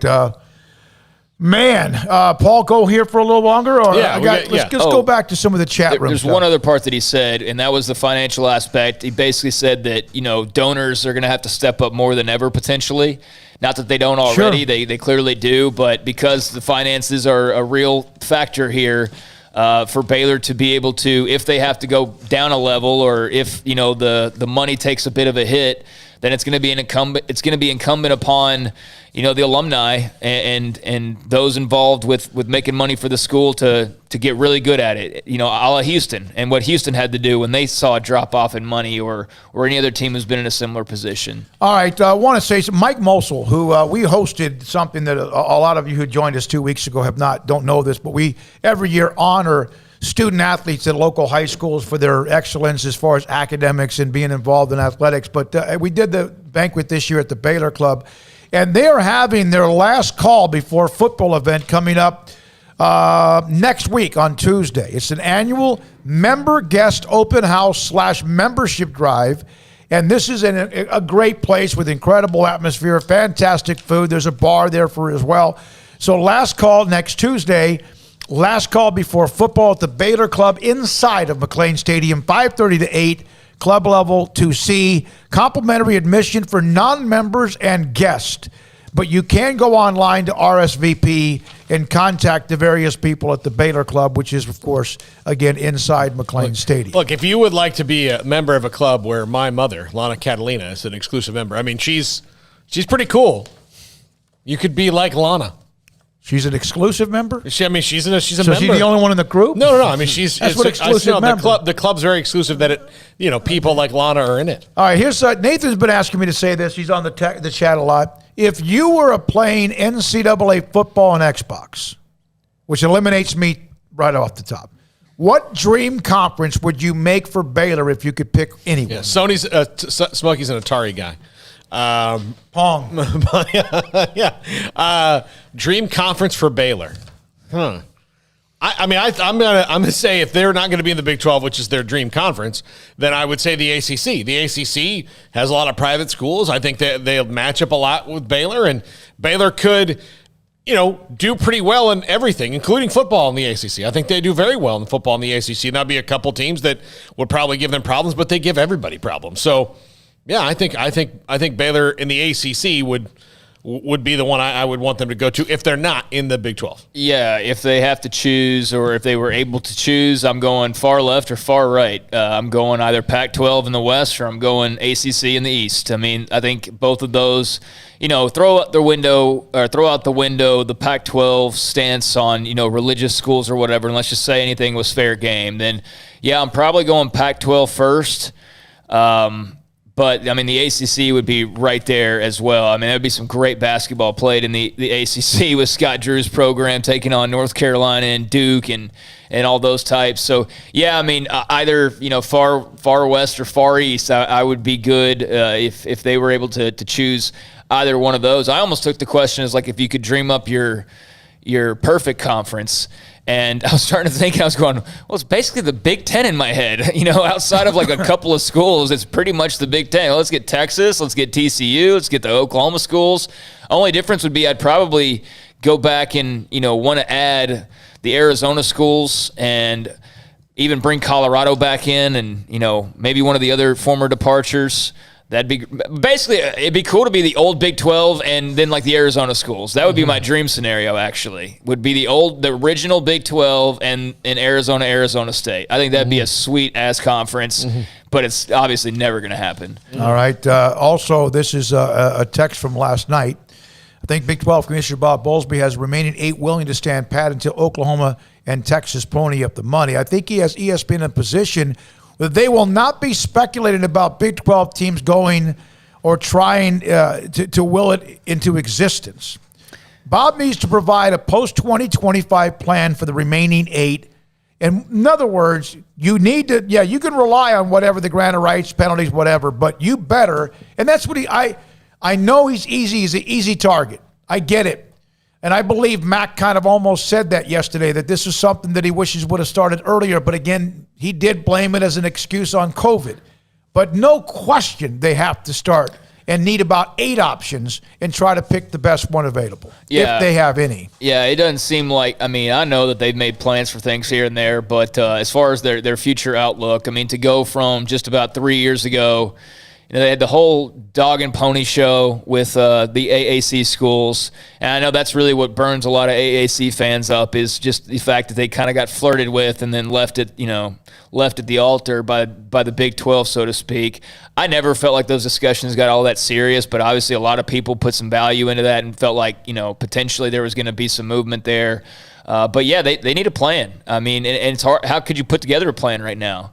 You don't know who's calling your other schools and who's, saying, hey, just wait a little while longer, and soon enough you're going to have that ACC invite, West Virginia or whatever, Big Ten in Kansas, Big Ten in Iowa State. So I'm sure he's a man whose head is on a swivel right now, and he's not getting a whole lot of sleep, I wouldn't think. But, yeah, you better be, whatever, for however long you're awake each day. I hope a good portion of that is all about trying to figure out what 2020, what the next 4 years look like, obviously, but then what, if the Big 12 can do this, they can stick together as low as the odds may be, what that would potentially look like when the next wave comes. By the way, I would love it if this thing, I know we don't think it's going to go 4 years with Oklahoma and Texas, but I would absolutely love it if we got 4 years out of this. It would be incredible. It would be incredible. And the last year, after 4 years of impending breakup talks, the sauce on the road, oh my God.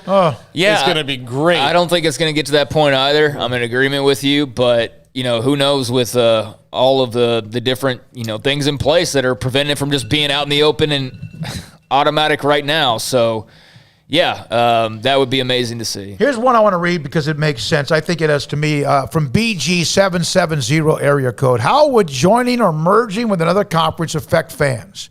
How many students are going to travel to Arizona for a game? Way different from going to Austin or Lubbock or even OKC. Yeah, I thought about that when they started talking about the Pac-12 and the Big Ten scheduling and all of that.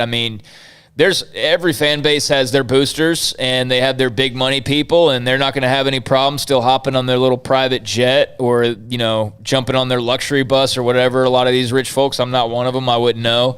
Whatever you do to get around to all these games. I'm sure UT and Oklahoma's big money boosters are already planning out their road trips to every SEC locale and all that. But yeah, for the common fan, the average fan, I guess it'll just be an awful lot like what it is anyways, where you just kind of playing, what's that one big trip that we can go to? I have a lot of friends in the A&M community and Aggie fans, and they kind of do that. Like they pick, I have my cousin Jeff, he and his brother go to one different place every year that they haven't been. So, but I'm sure they would love to. So clearly still haven't been to Georgia. yeah, exactly. So what? And again, when you have an alumni base of 50,000 students a year that's been going on for a long time, not quite that, but close to it, then you have plenty of people who can get to those games. where some schools you just can't. It's hard for them to get to a game 60 miles away or 80 miles away. To the point, though, they're going to be asking a lot of fans. They're going to be asking, the schools that do want to get in this very geography doesn't matter. It's just all one thing. They're going to be asking a heck of a lot from the fans, and they already ask a lot of the fans as is. So if you're playing 7 home games, and a lot of times the big boys have because of the way the schedule's set up, you're playing 7. You're about to join a conference where you're going to play 8 or 9 conference games. You're still going to get home games, and you're going to get to play whatever you do with non-conference, which remains to be seen. If you are, even as well as OU and Texas travel, and never question that, if you have a schedule one year where you're playing at Georgia, at Florida, and at Alabama, which I don't know, again, the divisions, pods, whatever, and then you have a non-conference game against, let's say, Southern Cal, because they've played them before, or Michigan or Ohio State, man, you're not going to be, some of them can. But that would test which one you're going to go to. And I'm not saying it would set up that way, but maybe it will. Well, it's a fun problem to have, to be able to pick, hey, which of these fun locations do I have to go and watch a college football game? And sometimes it's not even them. It could be Oxford because of how beautiful it is at Ole Miss, or perhaps somewhere else. Yeah, I think the travel for OU and Texas will be really strong for at least the first couple of years, and probably beyond that as well. But, for a lot of these other schools, if there is going to be this, the West Virginia, let's call it the West Virginia problem. What ends up happening with them? Right now they're okay for at least this year and maybe beyond that. But, yeah, they're going to be one of those. Yeah, I do too. I'm not rooting for any bad for anybody involved, not even Oklahoma and Texas, but – they're one of those teams where you kind of look around and you go, well, I hope this Big Ten thing works out, or I hope this ACC thing works out, because otherwise, it's going to be quite the strain on the Mountaineers' wallet. All right, when we come back, we'll have Paul's top 5.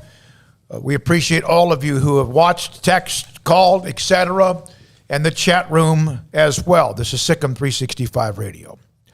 Right now at Allen Samuels Dodge Chrysler Jeep Ram Fiat, it's Make This the Summer event with Ram, 3-peat Motor Trend Truck of the Year, back to back to back. Ram trucks are the top safety pick for trucks named in 2021. And also the Jeep Make This the Summer event, same thing, same type of campaign. Most decorated SUVs available, built tough as nails, and able to stand up to any of the challenging off-road trails or city roads for your next great adventure. Incredible 2021 Jeeps feature innovative technology to meet your lifestyle and give you the ride you've been looking for. Jeep, a new era of capabilities. At Allen Samuels Dodge Chrysler Jeep Ram Fiat, Loop 340 east of 84 in Waco. At Baylor University, students can shine in their own way. Or should we say their own ways? Because there's no limit to the ways Baylor students make the world a brighter place. Whether they're leading a student organization or following a higher calling, getting advice from faculty, or taking part in world-class research, pursuing their dreams, or working toward their dream job, students find their place to shine at Baylor, where lights shine bright. Did you know that 1 out of every 4 men have symptomatic low levels of testosterone and don't even know it? And if you think you're too young to worry about it, guess again. Low T levels can make you feel tired and grumpy, cause weight gain, and wreak havoc on your sexual desire and performance. Petty Clinic Low T can set up same-day blood screening and results, so if you're tired of being tired, I challenge you to man up and Google search Low T Waco or go online pettycliniclowt.com. It's a private clinic with an atmosphere catering to men. Affordable, only $150 a month, includes lab work, office consultation, testosterone injections, follow-up visits compared to $395 a month in Dallas or Austin, and you don't have to fight the traffic. Petty Clinic Low T is board-certified physician consultations, will provide the best form of brand-strength testosterone available. Contact Petty Clinic Low T today, just off Highway 84 and Old Hewitt Drive in Woodway. Petty Clinic Low T, helping men become the high-performance men they deserve to be. PettyClinicLowT.com or Google search Low T Waco.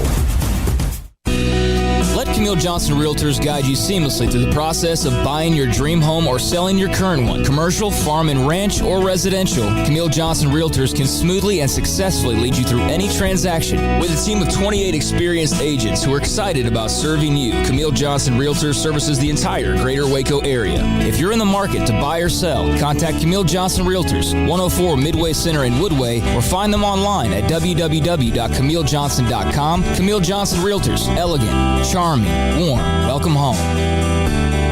Do you or your kids get nervous about going to the dentist? Stonewood Dental, Dr. Steve Childress, he can help. I've spent a career taking care of patients who as children had bad experiences, and now they're adults that hate going to the dentist. If I get a kid at 3 years old and they come every 6 months and it's a happy experience, it's normal for them. Now they have an accident at 6 or 7 or 8 at school. Now they have a broken tooth or a trauma, and they have to come here. They're used to lights, they're used to water in their mouth, they're used to experience, they already trust us. It's amazing what we can do with that kid without it being a negative thing. But if I see a 6 or 7 or 8 year old that's never been to the dentist, and now they have a trauma or an unfortunate unexpected toothache, it's harder to do that for that kid and it not be somewhat of a negative experience. So bottom line is I try to teach kids and adults and teenagers and everybody the way I'd want my family treated, which is where it's a necessary part of life. You just take care of it. It doesn't have to be that big a deal. Learn more, stonewood-dental.com. From the first workout to the last practice, sports is an incredible and rewarding challenge. Hi, this is Dan Ingham with the First National Bank of Central Texas, and we're proud to support each athlete, every parent, and our educators. From families, small businesses, to the biggest industry, we're here to help. With remarkable products like our free First mobile app, we've got banking ideas that fuel big dreams. That's the First National Bank of Central Texas. Familiar faces making local decisions. Member FDIC, Equal Housing Lender. It's time to fire up the grill, heat up the oven, or get that deep fryer going to enjoy the top quality products at Waco Custom Marketplace. Order 30-pound sacks of live crawfish by 6 on Wednesday. Pick up on Friday afternoon after 2 or Saturday. Enjoy the weekend. 30-pound sacks of live crawfish available right now for $4.25 a pound. Find all the crawfish boil ingredients you need, including red beef potatoes, sausage, corn cobbettes, and Louisiana boil seasoning. Make your order for live crawfish by Wednesday at 6. Pick up on Friday after 2 or all day Saturday, and enjoy the weekend. Waco Custom Marketplace, your home for fresh baked kolache, cinnamon rolls every day. Butcher shop to cut your steaks the way you want. Fresh seafood, summer sausage, boudin, house cured and smoked bacon, spices, seasonings, soup mixes, and more, and weekly gift boxes for any occasion. Waco Custom Marketplace, 425 Lake Air Drive in Waco, or WacoCustomMarketplace.com.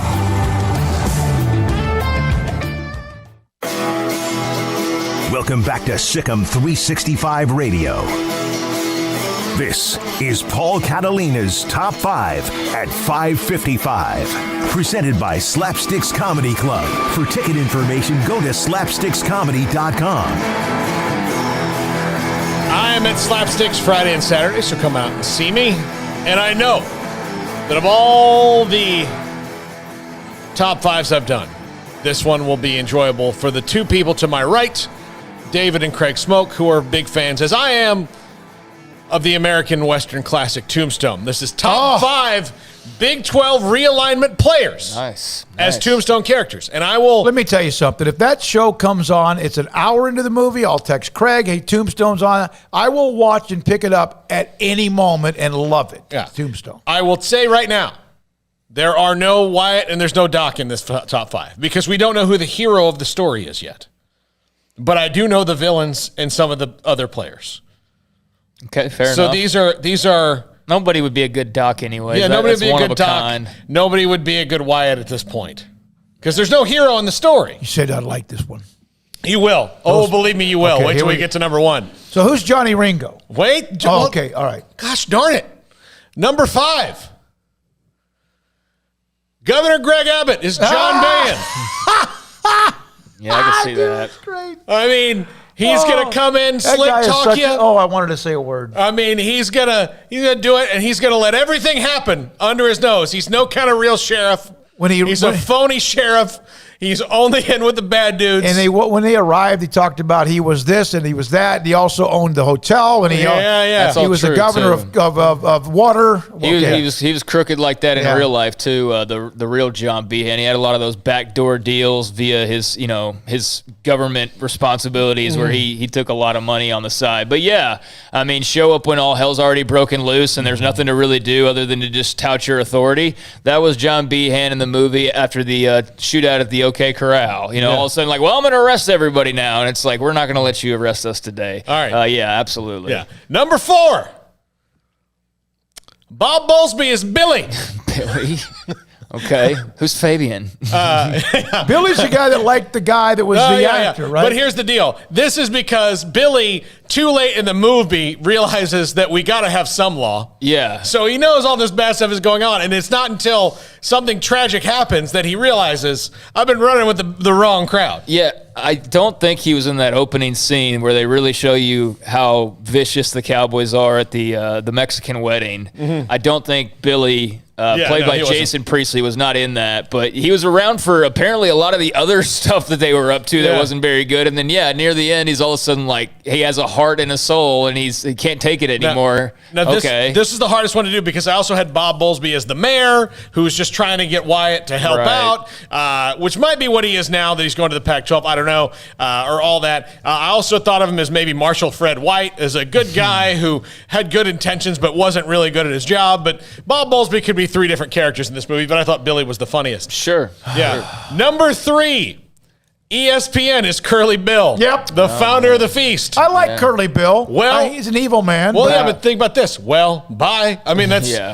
Yeah, he didn't say it like that. Yeah. Bye. Yeah, Powers Booth is an incredible actor. Rest in peace. Oh man, he was so great so in this good. movie. Buried here in the state of Texas, as a matter of fact. He was also fantastic as Cy Tolliver in Deadwood, which has got a lot of Tombstone tendencies and similarities. But, yeah, absolutely. ESPN to the other Big 12 schools, well... Yeah, but I like Curly Bill. I don't like ESPN. They're evil. That's true. Curly Bill had some of that. He was evil. He came out of that saloon. He'd been snorting something. And he killed smoking opium. He was smoking opium. Yeah. He and Doc Holliday's wife. Yeah. Number 2, Wyatt's wife. Number She's 2. Laudanum. Yeah. Doc Holliday's wife was trying to kill him because she wanted the money. Yeah. Big Nose Kate. Yeah. Number 2. Oklahoma's Johnny Ringo. See, here's the thing. Johnny Ringo's the true badass of this thing. Mm-hmm. I mean, again, ultimately he does get shot in the end, but we're not getting. Don't give away the movie. People, if it was out in 1994, creative license, anyways, because Doc Holliday definitely. Yeah, anyways. Did not do it, but yeah. So Johnny Ringo, they're the true badass. They're always your Huckleberry. That's a good-looking dude, man. Michael Bain? Yeah. He was in Terminator. I always thought he looked cool in this role. I always Yeah. thought the Johnny Ringo character looked cool. Is that a real beard or is that like one of those makeup It's called deals? stubble. You grow it out after a couple of days. You can only do that if you have dark hair. Yeah, I think that was probably dyed a little bit because he's a blonde-haired dude. Hey, So why Oklahoma and Johnny Ringo? Why? Because they're a badass. They're quick draw. Okay. You know, and I had to paint them as a villain somehow, and he's the most badass villain in this movie. Yeah, and they do talk a lot of noise, and rightfully so. They got the skins on the skins on the wall to back it up, but I mean, it all sounds very promising right now, like the lives of the Cowboys were at the time, but in the end, we know it didn't go so well, and for all we know, that could be the case for Oklahoma and the SEC too. All right, number 1, the University of Texas is Ike Clanton. Yeah. Yeah. They talk a big game. They probably had some pretty cool stuff they did back in the day, some pretty bad stuff, but ultimately, recently, they're just running away from their problems. God. Getting dunked in water. Ike Clanton ran every time. Yep. He ran away every time. He would be a part of the fight. He was like the drunk guy in the bar. I've said this before. He's the one that got drunk in the bar, started the fight, passed out, and everybody else killed each other. Also, Ike Clanton is the one who accuses Doc Holliday of cheating at cards, which Texas does a lot. And a special bonus, the Big 12 is Morgan Earp because they got shot in the back. Oh, man. Yeah. Oh, yeah, he did. Yeah. And rest in peace to another great actor there, Bill Paxton. Yeah. But yeah, I think Texas is Ike just based on the fact that he was the most dislikable character in the entire movie. And I would say in this little movie that is college football right now, whether for better or worse or fair or not, I definitely think Oklahoma's scapegoated a little bit on a lot of criticism. Man, so but if much. there is a villain, it is the UT. So yeah, that matches up. Yeah, Oklahoma has skated without question. They have. It's almost like they're not even leaving, even though they are. That they have not taken much of any of the heat at all whatsoever. Yeah. So there you go. And that. For people who've not watched the movie Very Tombstone, nice. you need to do it, including, I'm guessing, Armstrong hasn't seen Tombstone. Oh, my God. And Shameful. Jack hasn't seen Tombstone. Marquise, have you seen Tombstone? No. Oh, you have to. No. Armstrong, have you seen Tombstone? I've definitely seen Tombstone. Okay. What are you You talking can watch it. It's absolutely my favorite movie of all time. He said the Wyatt Earp movie was better, which I disagree wholeheartedly. I don't know if I've ever watched that one. It's not. If you've seen Tombstone, it's no real point in it. Although it does have some differences that are maybe probably a bit more historically accurate. For example, but I don't care. Big Nose Kate isn't hot. All right, yeah, exactly. I love this one, Paul. Very good. Diane just said on the text line 5 stars. All right. Like that. Thanks to Ryan Abraham, covers USC. Thanks as well to Tony Caridi, voice of West Virginia. Grayson Grunhafer on Baylor at SicEm365.com, the umbrella of everything we do. For Marquise and Hayden, Jack as well, and Armstrong. For Paul Craig, I'm David Smoak. Thank you, all of you. And tonight I'll get to the laptop and find more of you who text us, who are watching the replay. And then in the morning, and then the chat room. Thank you. Good night, SicEm365 Radio.